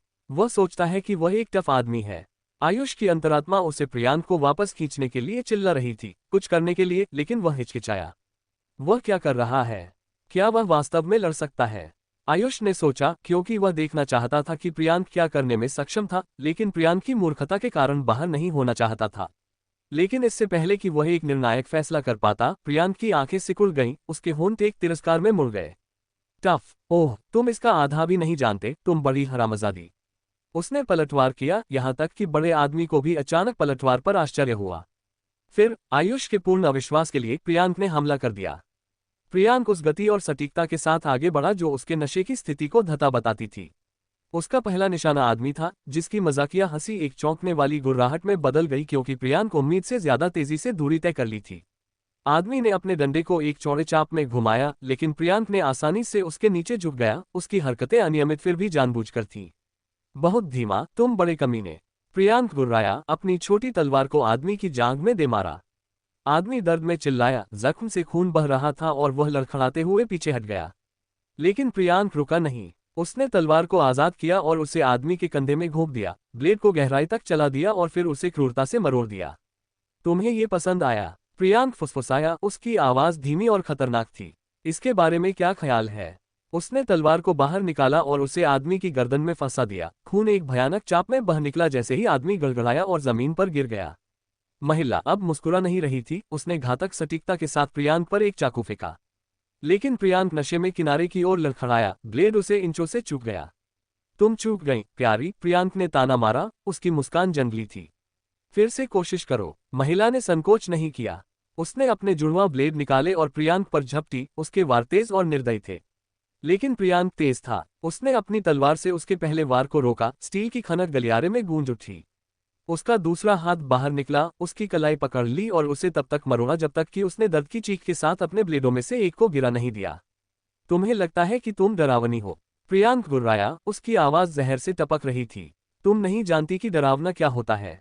एक बर्बर दहाड़ के साथ उसने उसका सिर दीवार में दे मारा, हड्डी के टूटने की भयानक आवाज हवा में गूंज उठी। उसके चेहरे से खून बह रहा था, लेकिन वह खत्म नहीं हुई थी। उसने अपने बचे हुए ब्लेड से वार किया, प्रियांक की बांह पर एक गहरा घाव बना दिया। घाव गहरा था, एक क्रूर चीर जिसने फर्श पर खून फैला दिया। लेकिन प्रियांक मुश्किल से झपटा। तुम हरामजादी, वह गुर्राया, उसे गले से पकड़कर जमीन पर दे मारा। वह हाँफने लगी, उसके हाथ को खरोंच रही थी। जैसे ही उसने उसे नीचे दबा दिया, उसकी तलवार उसकी छाती पर मंडरा रही थी। भीख मांगो, प्रियांक फुसफुसाया, उसकी मुस्कान चौड़ी हो गई। भीख मांगो कि मैं तुम्हें जिंदा रहने दूं। उसने मांग की, जैसे कि उसे शक्तिहीन महसूस कराने से उसे कुछ दुखद आनंद मिल रहा हो, लेकिन महिला ने उसके नियमों के अनुसार नहीं खेला। भाड़ में जाओ, उसने अवहेलना से जवाब दिया। उसकी हरी आंखें जुनून के साथ जल रही थीं, क्योंकि उसके जवाब ने प्रियांक की मुस्कान को फीका कर दिया। गलत जवाब, प्रियांक ने कहा। जैसे ही एक क्रूर वार के साथ उसने छोटी तलवार को उसकी छाती में चला दिया, उसे तब तक मरोड़ा जब तक कि उसका शरीर ढीला नहीं पड़ गया। महिला के लिए यह एक क्रूर अंत था, लेकिन सौभाग्य से फर्श पर संघर्ष कर रहे आदमी के लिए उसकी साथी की मौत का मतलब था कि उसे तुरंत परीक्षा क्षेत्र से टेलीपोर्ट कर दिया गया, जहां उम्मीद थी कि चिकित्सक उसकी जान बचाने की कोशिश कर सकते हैं। हालांकि उसने अपनी गर्दन से पहले ही बहुत खून खो दिया था। जैसे ही लड़ाई की हड़बड़ी उसके शरीर से निकली, प्रियांक अपने विरोधियों से निकाले गए खून के पोखर पर खड़ा था, अपनी कारीगरी पर उन्मत्त होकर मुस्कुरा रहा था। उसका सीना फूला हुआ था। जैसे ही वह आयुष की ओर मुड़ा, उसकी मुस्कान चौड़ी हो गई। तो उसने कहा, उसकी आवाज आकस्मिक थी। क्या सोचते हो, बहुत जबरदस्त है ना? आयुष उसे घूर रहा था, उसका दिमाग चकरा रहा था। पिछली लड़ाई के दौरान एक खंभे के पीछे दुबका हुआ प्रियांक चला गया था। यह कोई और था, कोई बेकाबू, खतरनाक और भयानक। तुमने उन्हें मार डाला, आयुष ने कहा, उसकी आवाज धीमी थी। प्रियांक ने कंधे उचकाए। हाँ, क्या तुम्हें लगता है कि मैं उन्हें हमें मारने देने वाला था? आयुष ने कोई जवाब नहीं दिया। वह नहीं कर सका। प्रियांक हंसा, अपनी आस्तीन से अपनी तलवार का खून पोंछा। चिंता मत करो साथी, मैं तुम्हारे साथ हूं। लेकिन जैसे ही प्रियांक मुड़ा, आयुष इस भावना को दूर नहीं कर सका कि वह एक अजनबी को देख रहा है। शराबी प्रियांक सामान्य काय प्रियांक जैसा कुछ नहीं था, और हालांकि उसका शराबी संस्करण लड़ाई में उपयोगी था, आयुष को अपनी हड्डियों में महसूस हुआ कि वह इस पागल हत्यारे पर उस तरह से भरोसा नहीं कर सकता जिस तरह से वह काय प्रियांक पर भरोसा करता था। काउंटर की हल्की चमक ने आयुष का ध्यान खींचा, उसके लाल अंक लगातार नीचे की ओर टिक रहे थे। 389 जोड़ियां शेष। संख्या पहले ही 400 से नीचे गिर चुकी थी। प्रतियोगिता अपने भयावह निष्कर्ष के करीब पहुंच रही थी। केवल 125 जोड़ियों को उत्तीर्ण होना था। परीक्षा समाप्त होने से पहले बस 260 से अधिक और जोड़ियों को समाप्त करना था। आयुष ने एक धीमी सांस छोड़ी। चमकते हुए उपकरण को घूरते हुए उसके विचार घूम रहे थे। क्या हम परीक्षा समाप्त होने तक यही इंतजार करें, लड़ते रहे जैसे हम लड़ते रहे हैं, या क्या अब आगे बढ़ने का समय है? फर्श पर खून का पोखर प्रियांक के पहले के हिंसक हमले से अभी भी ताजा था। आयुष की आंखों को पकड़ा। यह एक भयानक अनुस्मारक था कि यहाँ क्या हुआ था, और इसने एक बात को दर्दनाक रूप से स्पष्ट कर दिया। ये गलियारा समझौता किया गया था। जो कोई भी अब अंदर आता, वो खून के धब्बे देखता, खतरे को सूंघता और सावधानी से आगे बढ़ता। यह अब छिपने की जगह नहीं थी, यह एक जाल था जिसके खुलने का इंतजार था। प्रियांक, आयुष ने कहा, उसकी आवाज धीमी थी। प्रियांक दीवार से टिका हुआ था, उसका चेहरा सुर्ख था और उसके हाथ में शराब की एक लौकी कसकर पकड़ी हुई थी। उसके कपड़े सूखे खून से सने हुए थे, उसकी तलवार उसकी तरफ ढीली लटकी हुई थी। क्या? प्रियांक ने जवाब दिया, उसकी आवाज लड़खड़ा रही थी लेकिन आत्मविश्वास से भरी थी। आयुष ने पूछने से पहले हिचकिचाया, क्या योजना है? क्या हम इंतजार करें, चलें, छिपें? हम कट ऑफ के करीब पहुंच रहे हैं, हमें इस पर सोचना होगा। प्रियांक ने अतिरंजित कंधे उचकाते हुए खुद को दीवार से धकेला। उसकी मुद्रा अस्थिर लेकिन अजीब तरह से खतरनाक थी। इंतजार, छिपें? क्या तुम मजाक कर रहे हो? उसने उपहास किया। हम कमजोर नहीं हैं, आयुष, कुछ कौशल। हम अब शिकारी हैं। अब बैठने का समय नहीं है और शिकार करना शुरू करने का समय है। आयुष ने माथे पर बल डाला। शिकार? तुम्हें लगता है कि यह एक अच्छा विचार है? बेशक यह है। प्रियांक भौंका, एक ऑर्केस्ट्रा का संचालन करने वाले कंडक्टर की तरह अपनी तलवार लहराते हुए।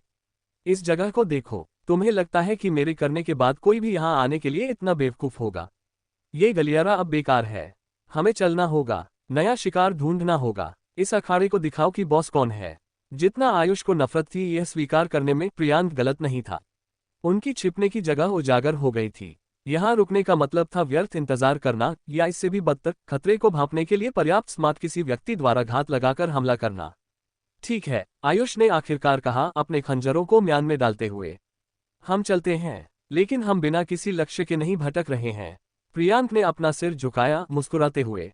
ओह, कोई योजना है, जीनियस। हम ऊपर जा रहे हैं, आयुष ने जवाब दिया।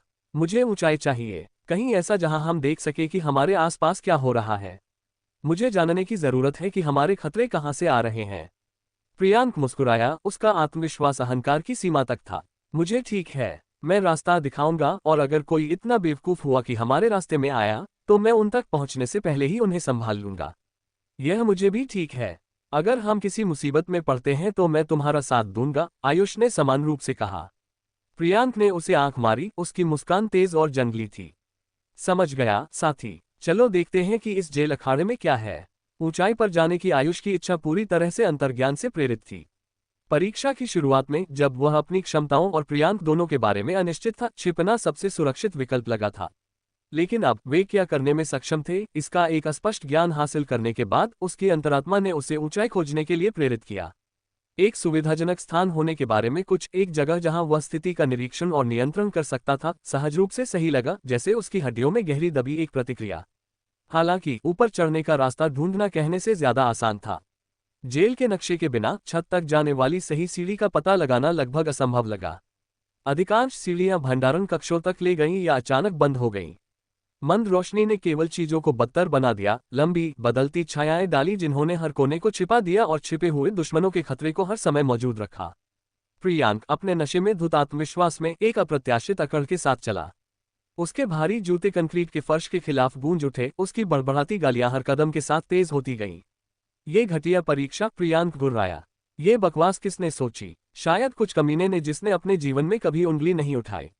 शर्त लगाओ कि वे हमें एक भूलभुलैया में चूहों की तरह देख रहे हैं। आयुष ने कुछ नहीं कहा, उसकी आंखें तेज फोकस के साथ अपने आसपास को स्कैन कर रही थीं। हर छाया जीवित महसूस हुई, हर कोना एक संभावित घात और अन्य प्रतियोगी। प्रियांक ने जारी रखा, जोर से हंसते हुए। पफ, वॉनबीज का एक गुच्छा। क्या तुमने उस आदमी को डंडे के साथ देखा? क्या मजाक? प्रियांक, अपनी आवाज धीमी रखो, आयुष ने कहा, उसका स्वर सधा हुआ था। हम यहाँ अकेले नहीं हैं। प्रियांक ने झल्लाते हुए उसे हाथ से दूर किया। आराम करो साथी, तुम्हारे पास मैं हूं, याद है। कोई हमसे पंगा नहीं लेगा। आगे एक सीढ़ी के दृश्य ने उनकी बातचीत को काट दिया। वहां, प्रियांक ने अपनी तलवार से इशारा करते हुए कहा, ऊंचाई, जैसा तुम चाहते थे। आयुष की निगाहें सीढ़ी पर गईं। संकरी और खराब रोशनी वाली, इसकी जंग लगी धातु की सीढ़ियां हर हरकत के साथ भयानक रूप से चरमरा गईं। वह हिचकिचाया, उसकी अंतरात्मा उसे सावधान रहने की चेतावनी दे रही थी। लेकिन प्रियांक ने इंतजार नहीं किया। एक चौड़ी मुस्कान के साथ वह जोर जोर से सीढ़ियों पर चढ़ गया, उसकी हरकतें तेज और लापरवाह थीं। प्रियांक, रुको, आयुष ने फुसफुसाया। लेकिन प्रियांक पहले ही आधे रास्ते पर था, खुद के लिए एक धुन गुनगुना रहा था जैसे कि उसे दुनिया की कोई परवाह न हो। आयुष ने अपना जबड़ा कस लिया, एक आंख को दबाते हुए। जैसे ही उसने पीछा किया, उसके कदम शांत और जानबूझकर थे। सीढ़ी सुविधा के एक बड़े हिस्से को नजरअंदाज करते हुए एक चौड़ी खुली बालकनी पर खुल गई। हवा यहाँ ठंडी थी, तेज थी, और दूर की लड़ाइयों की हल्की गूंज नीचे से ऊपर आ रही थी। इस सुविधाजनक स्थान से आयुष नीचे गलियारों से गुजरते हुए जोड़ियों को देख सकता था। कुछ क्रूर लड़ाई में बंद थे, उनकी चीखें गुफा जैसी जगह से गूंज रही थीं, जबकि अन्य छाया में दुबके हुए थे, उनकी हरकतें जानबूझकर और शिकारी थीं। प्रियांक रेलिंग पर झुक गया, एक कैंडी स्टोर में एक बच्चे की तरह मुस्कुरा रहा था। उन्हें देखो, उसने अपनी तलवार से इशारा करते हुए कहा। चींटियों की तरह चारों ओर भाग रहे हैं। उन्हें पता भी नहीं है कि हम यहाँ ऊपर हैं। आयुष की निगाहें पूरे क्षेत्र में घूम गईं, उसकी तेज आंखें हर विवरण को नोट कर रही थीं। एक समूह अपने शिकार को ट्रैक कर रहा था, एक अकेली आकृति छाया में छिपी हुई थी, खून के धब्बे फर्श के साथ साथ चल रहे थे। यह एक अच्छा सुविधाजनक स्थान है, आयुष ने धीरे से स्वीकार किया। हम यहाँ से सब कुछ देख सकते हैं। प्रियांक हंसा, कहा था ना कि मैं तुम्हें कहीं अच्छी जगह ले चलूंगा। यह एकदम सही है। लेकिन यहाँ तक कि जैसे प्रियांक खुश हो रहा था, आयुष अपनी छाती में रेंगती बेचैनी को दूर नहीं कर सका। इस जगह के बारे में कुछ अजीब लगा। ये बालकनी जेल में सबसे ऊंचा बिंदु नहीं थी। छत उनके ऊपर लटकी हुई थी, बस कुछ ही मीटर ऊंची, उसकी छाया क्षेत्र पर एक अशुभ साया डाल रही थी। ये काफी नहीं है, आयुष ने बड़बड़ाया। प्रियांक ने माथे पर बल डाला। अब क्या? इससे पहले कि आयुष जवाब दे पाता, उसकी तेज आंखों ने हवा में कटने वाली किसी धातु की चीज की एक चमक पकड़ी। ये तेज था, बहुत तेज, और सीधे उनकी ओर आ रहा था। हटो, आयुष चिल्लाया, उसकी आवाज तेज और जरूरी थी। जैसे ही उसने आगे छलांग लगाए और अपनी पूरी ताकत से प्रियांक को एक तरफ धकेल दिया। ब्लेड हवा के माध्यम से चीखा, उस जगह को काटते हुए जहां प्रियांक अभी खड़ा था। यह एक बहरे कर देने वाली खनक के साथ धातु की रेलिंग से टकराया, चिंगारियां उड़ गईं और संरचना के माध्यम से प्रभाव गूंज उठा। हथियार रेलिंग में गहराई तक धंसा हुआ कांपा, उसकी धार मंद रोशनी के नीचे चमक रही थी। एक फेंकने वाला चाकू, घातक और सटीक। आयुष का दिल धड़क रहा था जैसे ही उसकी निगाहें उस दिशा की ओर गईं जहां से यह आया था। उसका शरीर तनावग्रस्त और तैयार था। हवा अब भारी महसूस हुई, एक नए खतरे से भरी हुई थी। हम अकेले नहीं हैं, आयुष फुसफुसाया, उसका हाथ पहले से ही अपने खंजर की मूठ के चारों ओर कस रहा था। उसकी तेज आंखें अनदेखे खतरे के लिए छाया को स्कैन कर रही थी। प्रियांक मुश्किल से एक तरफ लड़खड़ाया जब घूमता हुआ ब्लेड उसकी ओर तेजी से आया। उसकी रेजर तेज धार हवा को काटती हुई चली गई जहां उसका सीना कुछ पल पहले था। ब्लेड एक खनक के साथ धातु की रेलिंग से टकराया, इससे पहले कि वह नीचे फर्श पर हानिरहित रूप से गिर गया। आवाज ने बालकनी की नाजुक शांति को तोड़ दिया, पास के सभी लोगों के लिए सामने आ रही अराजकता की एक चेतावनी। और हमारा ठिकाना गया। बढ़िया, हमें फिर से चलना होगा, आयुष ने कड़वाहट से सोचा। उसकी तेज निगाह हमले के स्रोत की ओर झपकी। बालकनी के ऊपर आंदोलन की एक हल्की चमक ने उसका ध्यान खींचा। कपड़े की सरसराहट की आवाज आई, जिसके साथ ऊपर धातु के फ्रेमवर्क पर हल्के से उतरने वाले बूटों की हल्की क्लिक भी हुई। प्रियांक इसके विपरीत लड़खड़ाया और अपनी छोटी तलवार को एक जीवन रेखा की तरह जकड़ लिया, बिना किसी लक्ष्य के चारों ओर घूमने लगा। वह क्या था? वह चिल्लाया, दुश्मनों का पता लगाने की कोशिश करते हुए उसकी आवाज उससे कहीं ज्यादा तेज गूंज रही थी। वहां आयुष फुसफुसाया, लेकिन उसकी चेतावनी अनसुनी कर दी गई क्योंकि प्रियांक एक अंधे बफून की तरह चारों ओर घूमता रहा। शराबी सुअर बच गया, एक महिला की आवाज ने टिप्पणी की, शांत और तीखी, उसके शब्दों में एक क्रूर मनोरंजन था। इससे पहले कि आयुष प्रतिक्रिया कर पाता, दो आकृतियां छाया से गिर गईं, छत से भयानक अनुग्रह के साथ बालकनी पर उतरी। पहला एक दुबला पतला आदमी था, उसके तेज नक्शे एक अभिमानी मुस्कान में मुड़े हुए थे। एक चमकती हुई जंजीर उसकी बाह के चारों ओर कसकर लिपटी हुई थी, नीली बिजली के चाप के साथ चटक रही थी जो हवा में अशुभ रूप से गूंज रहा था। और उसके बगल में भेदी लाल आंखों वाली एक महिला खड़ी थी, उसके जुड़वां चाकू उसके हाथों में आसानी से घूम रहे थे। आयुष की आंखें सिकुड़ गईं, उसकी हरकतों में खतरनाक सटीकता को पहचानते हुए। उसके ब्लेडों का हर घुमाव जानलेवा इरादे का वादा करता था, और उनकी समन्वित मुद्रा ने उसके लिए ये स्पष्ट कर दिया कि वे अनुभवी हत्यारे थे। आदमी मुस्कुराया। मैं प्रवांता हूँ, उसने कहा, उसकी आवाज चिकनी और विचारपूर्ण थी। यह मेरी बहन वर्षा है, और फेल्टर वंश की परंपरा के अनुसार हम अपने शिकार को मारने से पहले अपना परिचय दे रहे हैं। फेल्टर वंश, आयुष ने सोचा, याद करने की कोशिश कर रहा था कि क्या उस नाम का उसके लिए कोई मतलब था, लेकिन उसकी खोई हुई यादों की तरह भले ही वह फेल्टर वंश के बारे में कुछ जानता था, वह इस समय उनके बारे में कुछ भी याद नहीं कर सका, जिससे उसे क्षण भर के लिए विषय पर ध्यान केंद्रित न करने के लिए मजबूर होना पड़ा। खैर, मुझे तुम्हारा बाप कहा जाता है, प्रियांक ने लड़खड़ाते हुए कहा, एक जंगली मुस्कान के साथ आगे बढ़ते हुए। लेकिन जब मैं तुम्हारा गला काट दूं तो तुम मुझे प्यार से डैडी कह सकते हो। प्रियांक के जवाब पर प्रवांता की मुस्कान लड़खड़ा गई, क्योंकि बिना किसी चेतावनी के उसने चमकती हुई जंजीर से वार किया। हवा चरमराहट के साथ तेज हो गई क्योंकि विद्युतीकृत कड़ियां एक जीवित सर्प की तरह प्रियांक की ओर सरक गईं। आयुष की आंखें चौड़ी हो गईं जैसे ही उसने जंजीर को चाप के बीच में बदलते हुए देखा, प्रियांक की छाती की ओर अप्राकृतिक रूप से मुड़ते हुए। वह क्या है? आयुष ने सोचा, उसकी नब्ज तेज हो गई।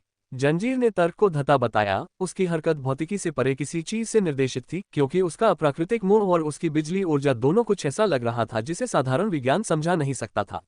लेकिन प्रियांक अपने नशे की स्थिति के बावजूद बस पहुंच से बाहर लड़खड़ाया। जंजीर उस जमीन पर चटक गई जहां वह कुछ पल पहले खड़ा था। वाह, यह एक अच्छा मूव है। क्या तुम मुझे अपनी तकनीक का नाम बता सकते हो? प्रियांक ने पूछा, हमले से प्रभावित दिख रहा था क्योंकि प्रवांता ने जवाब में झल्लाया। यह थंडर सरपेंट नामक एक छोटा पारिवारिक कौशल है, प्रवांता ने ताना मारा, एक झटके के साथ जंजीर वापस खींच ली। ये कुछ ऐसा नहीं है जिसे तुम्हारे जैसा सुअर कभी महारत हासिल करने का सपना देख सकता है। इससे पहले कि प्रियांक पलटवार कर पाता, वर्षा ने अपनी कलाई को झटका दिया, अपने घूमते हुए चाकुओं में से एक को आयुष की ओर तेजी से भेज दिया।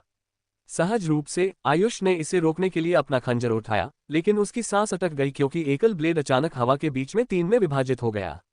हर नया ब्लेड उसके शरीर के एक अलग हिस्से की ओर झुक गया, जिससे उसे 2 से बचने और तीसरे को हटाने के लिए अजीब तरह से मुड़ने के लिए मजबूर होना पड़ा। यह क्या? आयुष बड़बड़ाया, उसका दिल दौड़ रहा था जैसे ही ब्लेड उसके पीछे की दीवार में धंस गए। वर्षा मुस्कुराई, उसकी लाल आंखें दुर्भावना से चमक उठीं। प्रभावित? मेरे चाकू हमेशा अपने निशान को पाते हैं, किसी न किसी तरह से। आयुष की छाती कस गई। ये साधारण हथियार नहीं थे, वे शिल्प कौशल से परे किसी चीज से भरे हुए थे। उसके विरोधी सिर्फ कुशल नहीं थे, उन्होंने ऐसी क्षमताओं का इस्तेमाल किया जो तर्क को धता बताती थी, और इसने उसे विचलित महसूस कराया। प्रवांता ने फिर से वार किया। जंजीर बिजली के एक क्रैक के साथ बाहर निकली क्योंकि प्रियांक लड़खड़ाते हुए वापस आ गया, विद्युतीकृत कड़ियों से इंचों से बचते हुए, लेकिन वार की सरासर ताकत ने कंक्रीट बालकनी रेलिंग के टुकड़ों को उसकी ओर उड़ा दिया। धप, एक टुकड़ा प्रियांक के गाल से टकराया, उसके चेहरे पर खून की एक पतली रेखा छोड़ गया, क्योंकि प्रियांक को वास्तव में भ्रमित लग रहा था कि उसे क्या लगा। इस बीच बालकनी के पार वर्षा आयुष के करीब आ गई, उसके जुड़वां चाकू एक घातक धुंध में घूम रहे थे। उसने सटीकता के साथ वार किया और धकेला, उसके हमले आयुष को रक्षात्मक पर मजबूर कर रहे थे। पहले तो आयुष को उसका सामना करने में आत्मविश्वास महसूस हुआ, क्योंकि उसने अपनी क्षमताओं के अनुसार उसके हमलों को रोकने की कोशिश की, यह अच्छी तरह से जानते हुए कि धीमी गति का प्रभाव जल्द ही शुरू हो जाएगा। हालांकि जब 15 सेकंड तक लड़ने के बाद भी उसकी विशेष क्षमता शुरू नहीं हुई, तो आयुष अपने जीवन के लिए घबराने लगा। ये क्यों नहीं हो रहा है? आयुष ने हताश होकर सोचा, उसकी सांसें उथली उथली आ रही थीं। उसकी पहली लड़ाई में उसने जो स्पष्टता महसूस की थी, समय धीमा होने की अजीब अनुभूति इस बार कहीं नहीं मिली। उसकी हरकतें सुस्त महसूस हुई, उसकी प्रतिक्रियाएं मुश्किल से वर्षा के अथक हमले के साथ तालमेल बिठाने के लिए पर्याप्त थीं। क्या बात है, लड़के? वर्षा ने ताना मारा, उसकी आवाज उपहास से टपक रही थी। हिम्मत खो रहे हो? आयुष ने अपने दांत पीसे, हमलों के एक और झटके को रोकते हुए, फिर भी हर प्रभाव ने उसकी बाहों को हिला दिया। उसकी पिछली लड़ाई से थकावट उस पर हावी हो रही थी, क्योंकि उसने महसूस किया कि जैसे जैसे लड़ाई जारी रही, वह उत्तरोत्तर धीमा होता जा रहा था। लानत है, इस दर पर अगर कुछ नहीं बदला तो मैं अगले मिनट के भीतर मर जाऊंगा। मेरे शरीर ने इतनी तेजी से मेरे अंगों को हिलाने के लिए पर्याप्त ठीक नहीं हुआ है। यह मेरे शरीर पर जो तनाव डाल रहा है, वह बहुत बड़ा है, आयुष ने सोचा, जैसे ही उसने इस बात को स्वीकार किया कि इस लड़ाई में उसकी स्थिति कितनी बुरी थी। प्रियांक इस बीच प्रवांता की जंजीर के एक और झूले के नीचे झुक गया और नशे में धुत होकर आगे बढ़ गया। यह एक खतरनाक कदम था। अगर उसने अपनी छलांग को थोड़ा भी गलत समझा, तो एकमात्र संभावित परिणाम निश्चित मौत था। हालांकि सौभाग्य से उसकी टाइमिंग एकदम सही थी। धप, अपनी तलवार के कुंद सिरे को सीधे प्रवांता की पसलियों में मारकर प्रियांक ने युद्ध के ज्वार को अपने पक्ष में कर दिया। प्रवांता लड़खड़ाया, उसकी मुस्कान दर्द की एक ग्रिमस से बदल गई। तुम इसके लिए भुगतान करोगे? उसने थूका, एक और हमले के लिए जंजीर को वापस खींच लिया।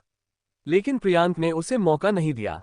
एक नशे में धुत दहाड़ के साथ प्रियांक ने अपनी तलवार के पोमेल को प्रवांता के पेट में दे मारा, उसके फेफड़ों से हवा निकाल दी, इससे पहले कि उसने उसके किनारे से साफ काट दिया।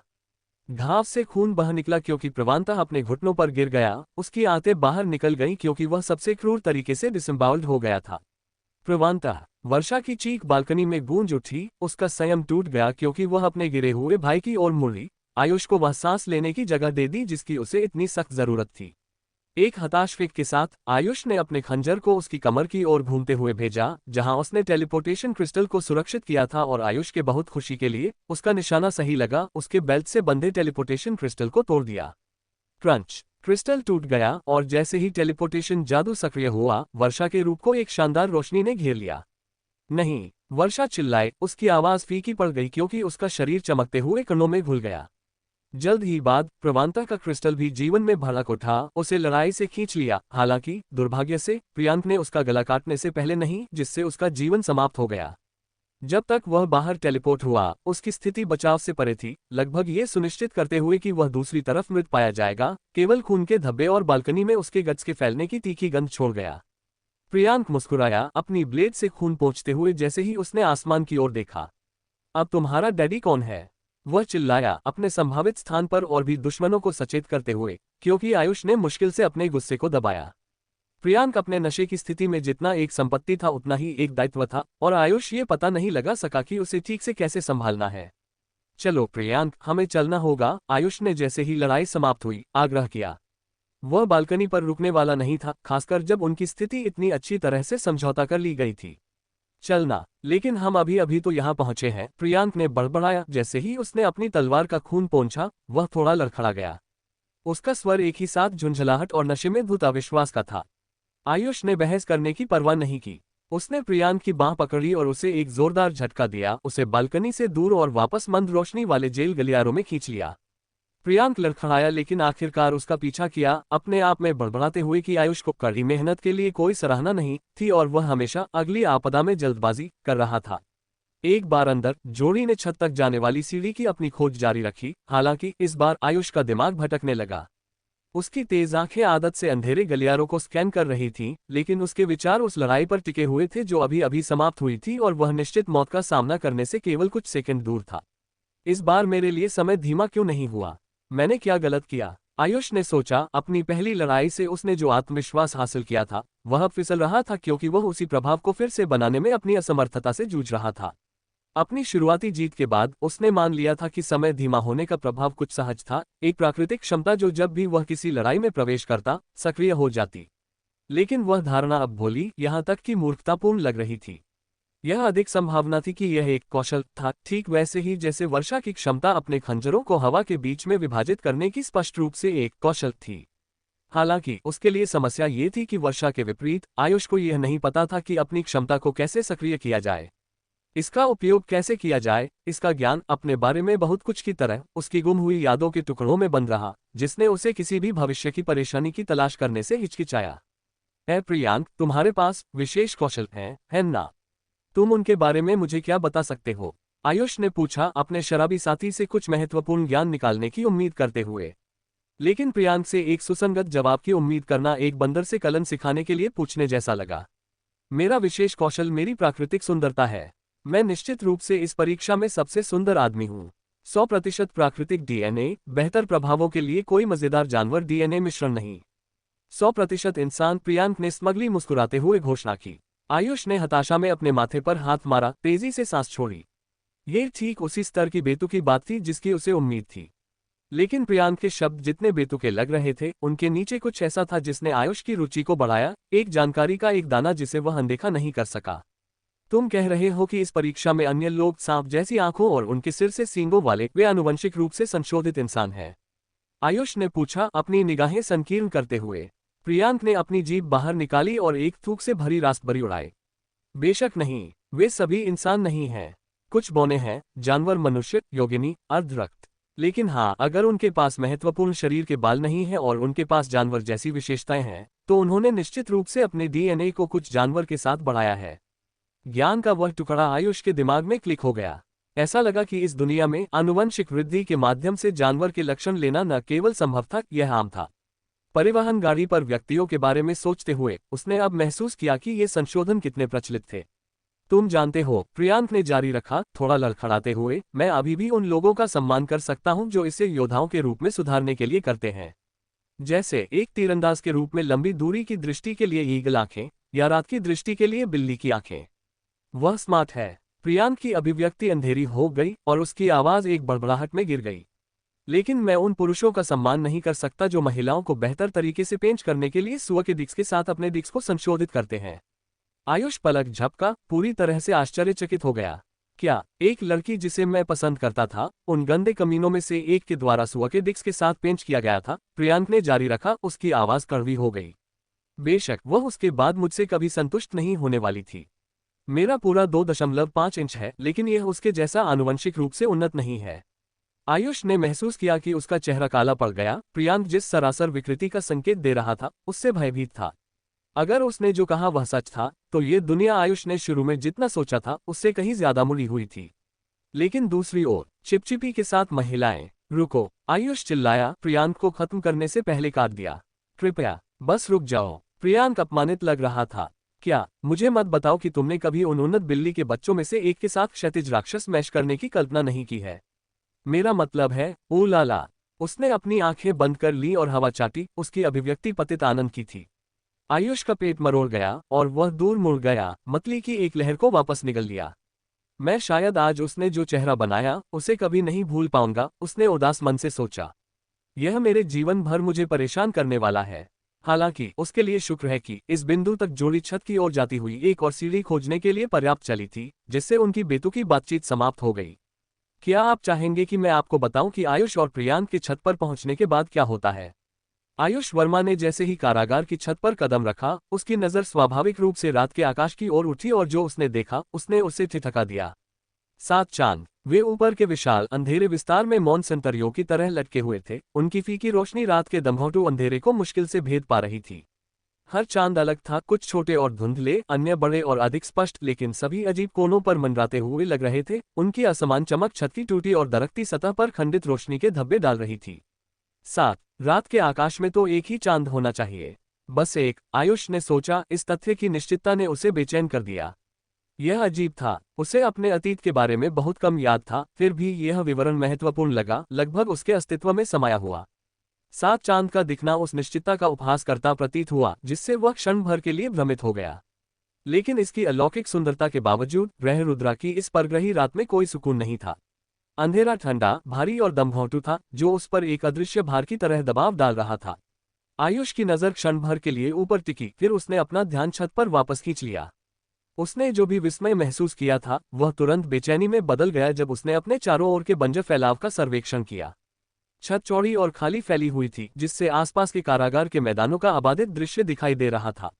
ये संभावित खतरों को पहचानने के लिए एक उत्कृष्ट जगह थी, लेकिन उनसे बचने के लिए एक भयानक स्थान। खतरे को आते हुए देखने के लिए शानदार, इससे बचने के लिए भयानक। आयुष ने उदास होकर सोचा। उसकी पैनी निगाहें खतरे के किसी भी संकेत के लिए स्कैन कर रही थीं। छिपाव प्रदान करने के लिए एक भी खंभा या बड़ा कंक्रीट का ब्लॉक नहीं था। अगर कोई पास आता तो छिपने के लिए कोई छाया नहीं थी। जगह पूरी तरह से खुली हुई थी। यह एक शिकारी का मचान था, शरणस्थल नहीं। उसकी बेचैनी गहरी होती गई और खंजर पर उसकी पकड़ कस गई। अपनी पिछली लड़ाई में मौत के करीब पहुंचने के अनुभव के बाद आयुष का आत्मविश्वास कम हो गया था।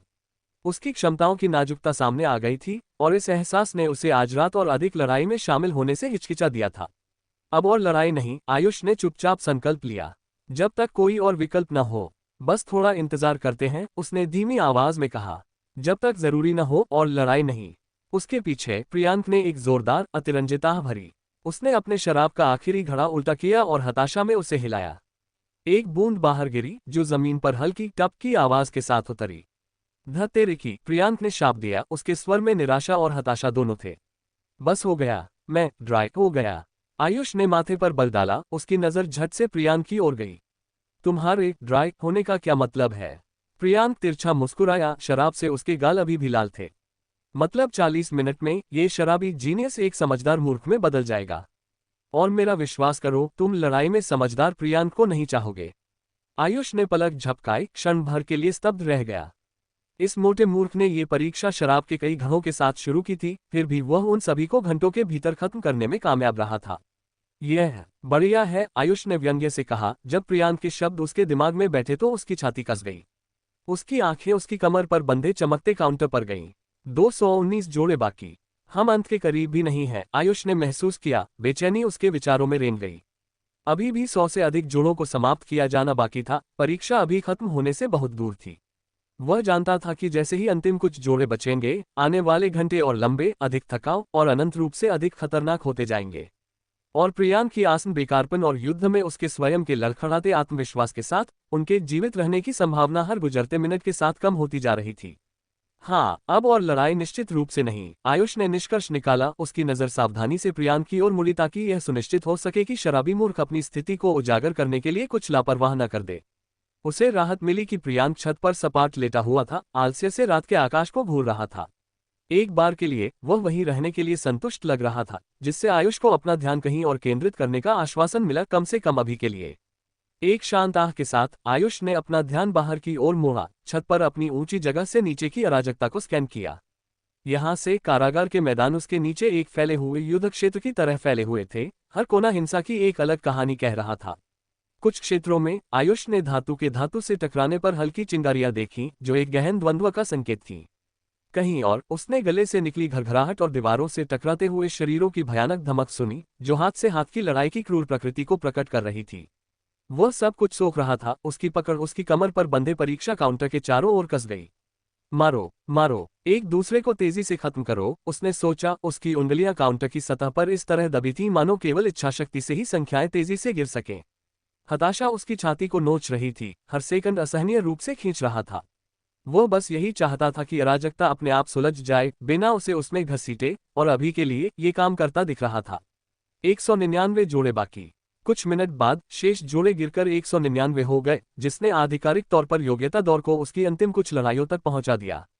बस कुछ और घंटे और हम खत्म कर लेंगे, आयुष ने सोचा, जैसा कि उसने बाकी समय के जल्द से जल्द बीतने की प्रार्थना की। बस मुझे जिंदा रहने दो, महिला ने हाँफते हुए कहा। उसकी आवाज कांप रही थी क्योंकि उसके हाथ आत्मसमर्पण में उठे हुए थे। उसने आयुष की ओर याचना भरी नजरों से देखा। उसका आंसुओं से सना चेहरा लहूलुहान और पीला था, जो हताशा की एक सच्ची तस्वीर पेश कर रहा था। लेकिन उसके आश्वस्त कर देने वाले अभिनय के बावजूद आयुष उसकी प्रस्तुति पर नहीं बिका। उसका आकलन करते हुए वह लड़ाई के लिए तैयार रहा, जबकि उसका दिमाग संदेह से घिरा हुआ था। उसकी विनती के बारे में कुछ उसे परेशान कर रहा था, उसके सिर में हर अलार्म बज रहा था। उसके शब्द बहुत सधे हुए थे, उसकी चालें बहुत गणनात्मक थीं। अगर आयुष ने कभी किसी धूर्त झूठी को देखा था तो वह यही थी, और हालांकि उसे याद नहीं आ रहा था कि क्या वह पहले कभी ऐसी किसी से मिला था, उसके भीतर कुछ ने उसे आश्वस्त किया कि उस पर भरोसा नहीं किया जाना चाहिए। क्या मुझे उसे जाने देना चाहिए? उसने क्षण भर के लिए सोचा। केवल उसके भीतर एक आवाज गहराई से हिल उठी, एक ठंडी आदिम फुसफुसाहट जिसने कहा, किसी पर भरोसा मत करो। यह पहली बार नहीं था कि यह आवाज परीक्षा के दौरान सामने आई थी, और समय के साथ आयुष ने इसके बारे में एक बात सीखी थी, यह आवाज कभी गलत नहीं थी। उसने अपने खंजर पर अपनी पकड़ कस ली, उसका शरीर और भी तनावग्रस्त हो गया। अगर वह हताश थी तो वह खतरनाक थी, क्योंकि हताशा अक्सर लोगों को बिना किसी हिचकिचाहट के झूठ बोलने, धोखा देने और मारने पर मजबूर कर देती थी। अगर तुम जीना चाहती हो, आयुष ने आखिरकार कहा, उसका लहजा स्थिर और भावना रहित था, धीरे से अपना टेलीपोर्टेशन क्रिस्टल निकालो और उसे कुचल दो। तुम्हें प्रतियोगिता से बाहर टेलीपोर्ट कर दिया जाएगा, जिंदा। महिला ने पलक झपकाए, उसकी सांस अटक गई जैसे कि उसे इस प्रतिक्रिया की उम्मीद नहीं थी। यह एक चतुर पेशकश थी। अगर उसके पास सच में उसका साथी नहीं था और वह केवल कारागार की छत से जिंदा बाहर निकलना चाहती थी, तो टेलीपोर्टेशन क्रिस्टल को कुचलना बाहर निकलने का सबसे तेज और सरल तरीका था। हालांकि ऐसा करने में उसके चेहरे पर हिचकिचाहट ने आयुष को ये पुष्टि करने के लिए आवश्यक सभी आश्वासन दिए कि परीक्षा छोड़ना उसका असली इरादा नहीं था।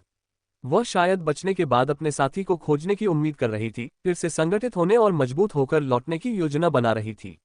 उसका प्रवेश परीक्षा को छोड़ने का कोई इरादा नहीं था। आयुष ने उसकी शारीरिक भाषा को ध्यान से देखा, ये देखते हुए कि कैसे उसके कंधे झुक गए और उसका शरीर उसकी पेशकश पर ढीला पड़ गया, मानो उसकी मांग के बोझ ने उसकी बची हुई ताकत को खत्म कर दिया हो। हालांकि विरोध करने के बजाय उसने चतुराई से सहमति व्यक्त की, इस तरह अभिनय किया जैसे कि उसका प्रस्ताव बिल्कुल समझ में आता हो। मैं ठीक है, उसने धीरे से कहा, सिर हिलाते हुए जैसे उसने अपनी कांपती हुई हथेली को अपने अंगरखे की जेब की ओर बढ़ाया। भले ही ऐसा लगा कि वह पालन करने के लिए तैयार थी, आयुष आराम से नहीं बैठा। उसकी पैनी आंखें उसकी हर हरकत पर टिकी रहीं, एक बाज की तरह उसके हाथ की जानबूझकर धीमी गति को देख रही थी। यह इसी क्षण था कि उसने उसकी आंखों में हल्की सी झिलमिलाहट पकड़ी, एक झिलमिलाहट जिसने उसके सच्चे इरादों को धोखा दिया। वह समय ले रही है। यह एहसास एक शिकंजे की तरह उस पर पड़ा। जैसे ही उसकी सहज प्रवृत्ति और जोर से चिल्लाए, उसके खंजर की मूठ के चारों ओर उसकी उंगलियां सफेद पड़ गईं। उसकी हिचकिचाहट, उसकी सूक्ष्म नजरें, ये किसी पराजित व्यक्ति की हरकतें नहीं थीं। वह गणना कर रही थी, एक अवसर की तलाश में थी। आखिरकार उसने टेलीपोर्टेशन क्रिस्टल बाहर निकाला और उसे इस तरह पकड़ा जैसे कि वह उसके निर्देशों का पालन करने के लिए तैयार हो। लेकिन जैसे ही उसकी उंगलियां उसके चारों ओर कसने लगीं, उसके होठों पर एक हल्की सी मुस्कान आई और उसने गहरा कोहरा शब्द फुसफुसाए। पल भर में उसके चारों ओर अंधेरा छा गया, एक घूमता हुआ कोहरा जिसने सेकंडों के भीतर छत को अपनी चपेट में ले लिया। हवा घनी हो गई, मोटी छायाएं उसके चारों ओर जीवित लताओं की तरह लिपट गईं और सारी दृष्टि को ढक लिया। आयुष पीछे हट गया, उसका खंजर ऊंचा उठा हुआ था और उसका दिल जोर से धड़क रहा था। प्रियांक, उसने भौंका, उसकी आवाज अप्राकृतिक धुंध में से कटती हुई निकली। सतर्क रहो, यह क्या बकवास है? प्रियांक ने जवाब दिया, उसकी घबराई हुई आवाज दूर से गूंज रही थी, उसके स्वर में डर था। वह पीछे लड़खड़ाया, कोहरा बंद होता गया, जैसे जैसे ये घना होता गया, उसकी दृष्टि को अवरुद्ध करता गया। महिला के होंठ मुस्कान में मुड़ गए जैसे वह कोहरे में बिना आवाज किए चली गई। उसकी नाड़ी उसके कानों में जोर से धड़क रही थी, उसकी सांसें उथली और थकी हुई थीं।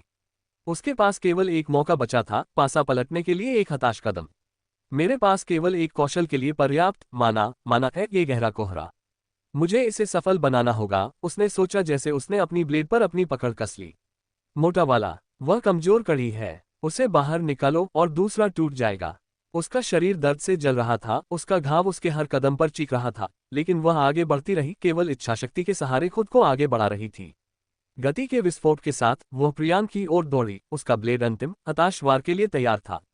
लेकिन इससे पहले कि वह उस तक पहुंच पाती, एक तेज जलता हुआ दर्द उसकी पीठ में लगा। उसकी आंखें सदमे में चौड़ी हो गईं क्योंकि उसका शरीर अकड़ गया। धम्मा, वह कमर के नीचे लकवाग्रस्त होकर गिर गई, क्योंकि उसे अपनी रीढ़ की हड्डी में मजबूती से धंसे हुए खंजर की तेज अनुभूति हुई। लेकिन कैसे? उसने कोहरे के माध्यम से मुझे कैसे मारा? उसने सोचा, दर्द से उसका दिमाग खाली हो गया क्योंकि एक चीख उसके होठों से निकल गई।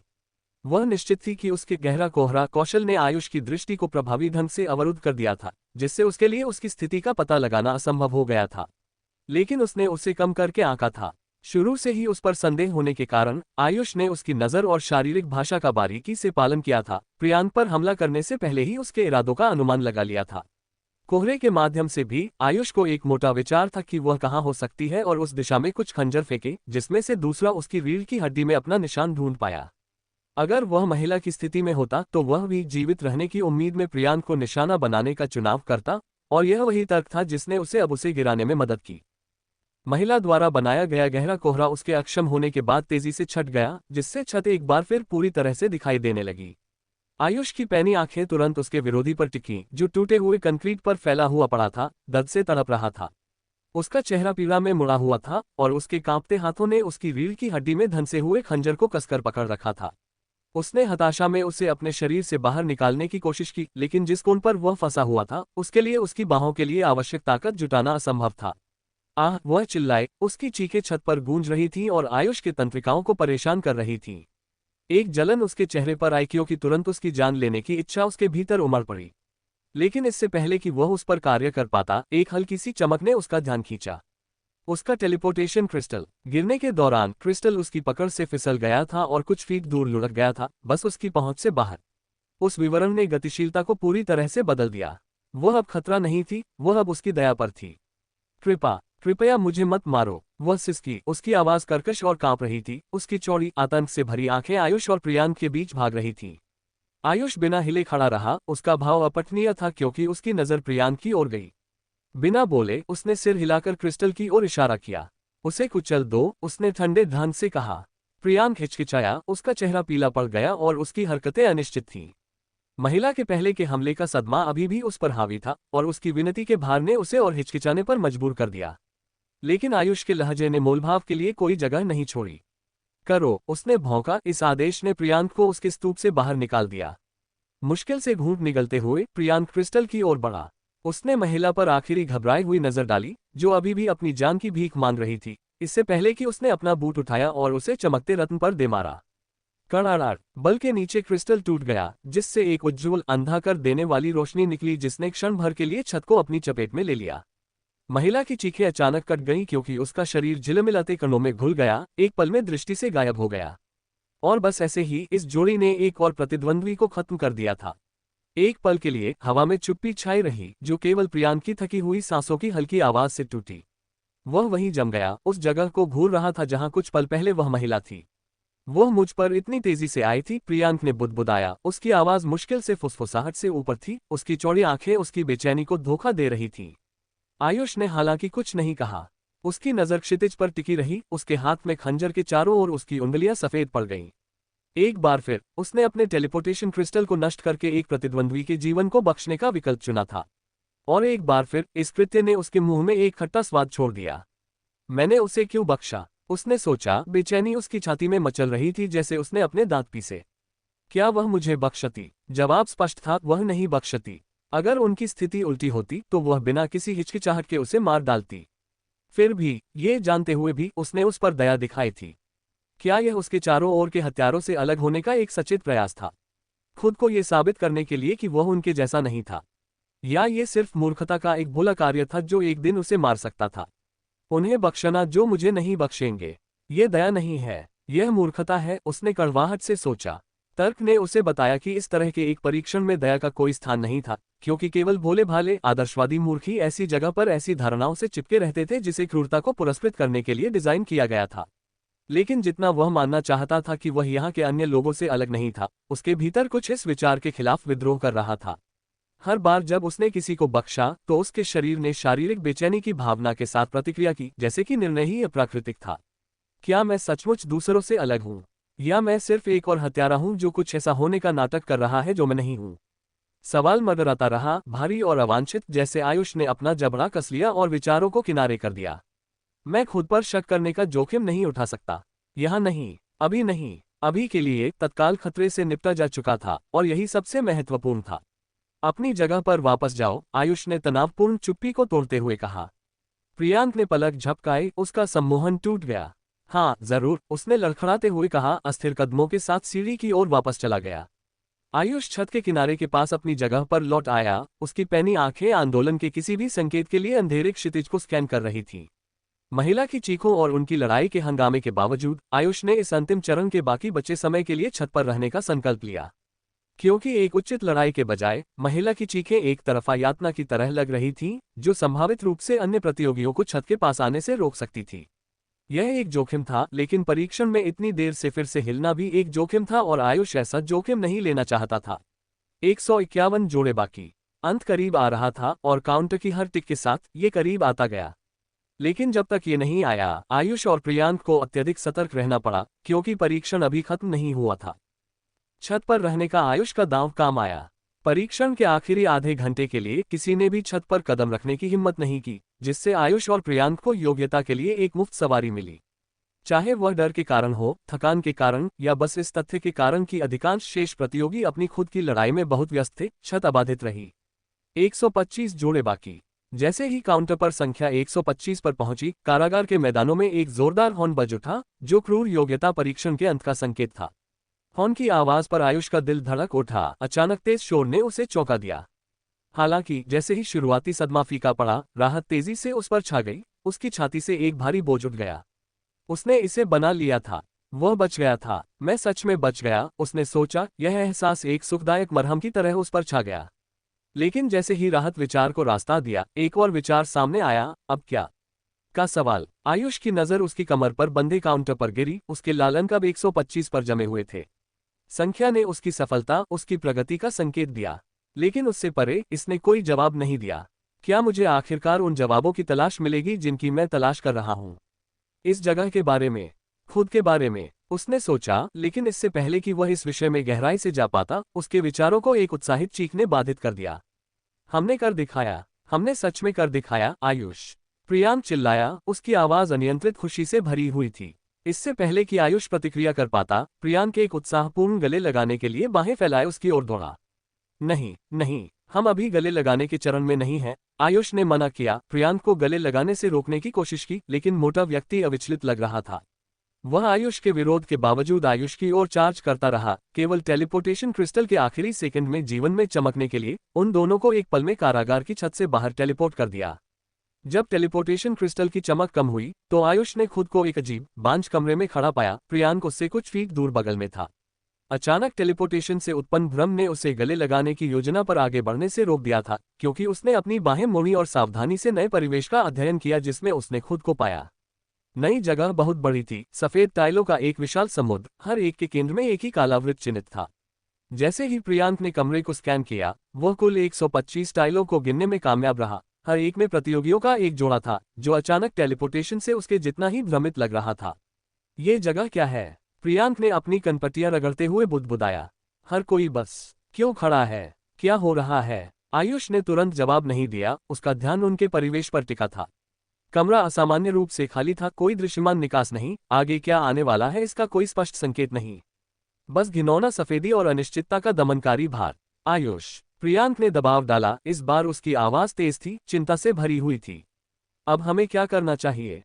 उसने फिर से पूछा, लेकिन इससे पहले कि आयुष जवाब दे पाता, ऊपर से एक तेज क्लिक गूंज उठी, जिसके बाद एक यांत्रिक फुफकार आए। आयुष ने अपना सिर ऊपर उठाया, ठीक समय पर पारदर्शी कांच की चादरों को छत से उतरते हुए देखने के लिए। आवाज भयावह थी, एक कम लयबद्ध धप धप धप, क्योंकि हर चादर सटीक, परेशान करने वाली दक्षता के साथ अपनी जगह पर फिसल गई। क्लिक, कठोर आवाज। कांच के पैनल जमीन में बंद हो गए। हर जोड़े के चारों ओर पूरी तरह से सील किए गए क्यूब्स बन गए, उन्हें एक दूसरे से अलग कर दिया। कांच के जमने की हल्की प्रतिध्वनि फर्श के माध्यम से यात्रा की, जिससे आयुष की रीढ़ में ठंडक दौड़ गई। यह क्या है? प्रियांक चिल्लाया। उसके हाथ अब उन्हें घेरने वाली कांच की दीवार के खिलाफ दब रहे थे। उसने घबराकर उस पर थपथपाया। उसकी आवाज दहशत में उठ गई। आयुष, यह क्या है? हम एक डिब्बे में क्यों हैं? आयुष चुप रहा। उसकी जबड़े कस गए, क्योंकि उसने उनके चारों ओर कांच की कोशिकाओं के ग्रिड को देखा। अन्य प्रतियोगियों के भ्रमित चेहरों के हल्के प्रतिबिंबों ने उनकी अपनी बेचैनी को दर्शाया। बज़ज़! उसी क्षण तनाव को काटते हुए स्थितिक स्टैटिक का एक अचानक विस्फोट हुआ, जिसके बाद छिपे हुए वक्ताओं से एक आवाज गूंज उठी। इतनी दूर तक पहुंचने के लिए सभी प्रतियोगियों को बधाई, गहरी, आधिकारिक आवाज ने घोषणा की, जिससे कमरा शांत हो गया। आवाज अचूक थी। वह मेजर सिल्वर पेज की थी, जिसका परिवर्तित भारतीय नाम कमांडेंट रणधीर है। पहला चरण यह आकलन करने के लिए डिजाइन किया गया था कि आप एक टीम के रूप में कैसे कार्य करते हैं। चाहे आप एक कमजोर लक्ष्य की रक्षा कर सकें या एक मजबूत सहयोगी के साथ सहयोग कर सकें, लेकिन टीमवर्क आपको केवल इतनी दूर तक ले जाएगा। कमांडेंट के शब्दों में एक भयानक भार था, उनका लहजा सधा हुआ और निर्दयी दोनों था। दूसरा चरण ये निर्धारित करेगा कि आपके पास एक हत्यारा बनने के लिए क्या है। जैसे ही शब्द हवा में लटके, आयुष का पेट कस गया, उसके ऊपर डर की भावना रेंग गई। उसने सोचा था कि प्रवेश परीक्षा पहले ही खत्म हो चुकी है, लेकिन जाहिरा तौर पर ऐसा नहीं था। अकादमी हर कैलेंडर वर्ष में केवल 125 व्यक्तियों को स्वीकार करती है, कमांडेंट ने जारी रखा।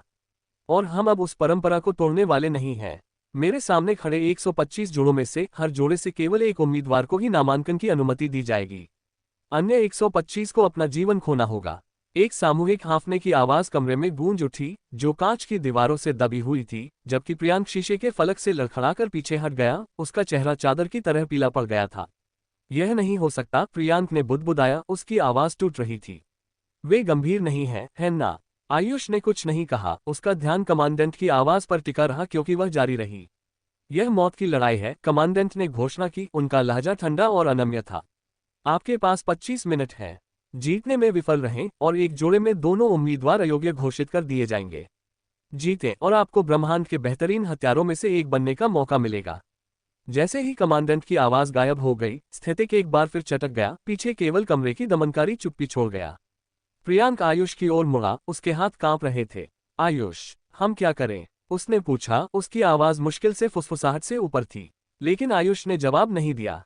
उसकी पैनी नजर उसके हाथ में खंजर पर टिकी रही। उसका दिमाग पहले ही उस कठोर वास्तविकता के माध्यम से दौड़ रहा था जिसका उन्हें सामना करना पड़ा था।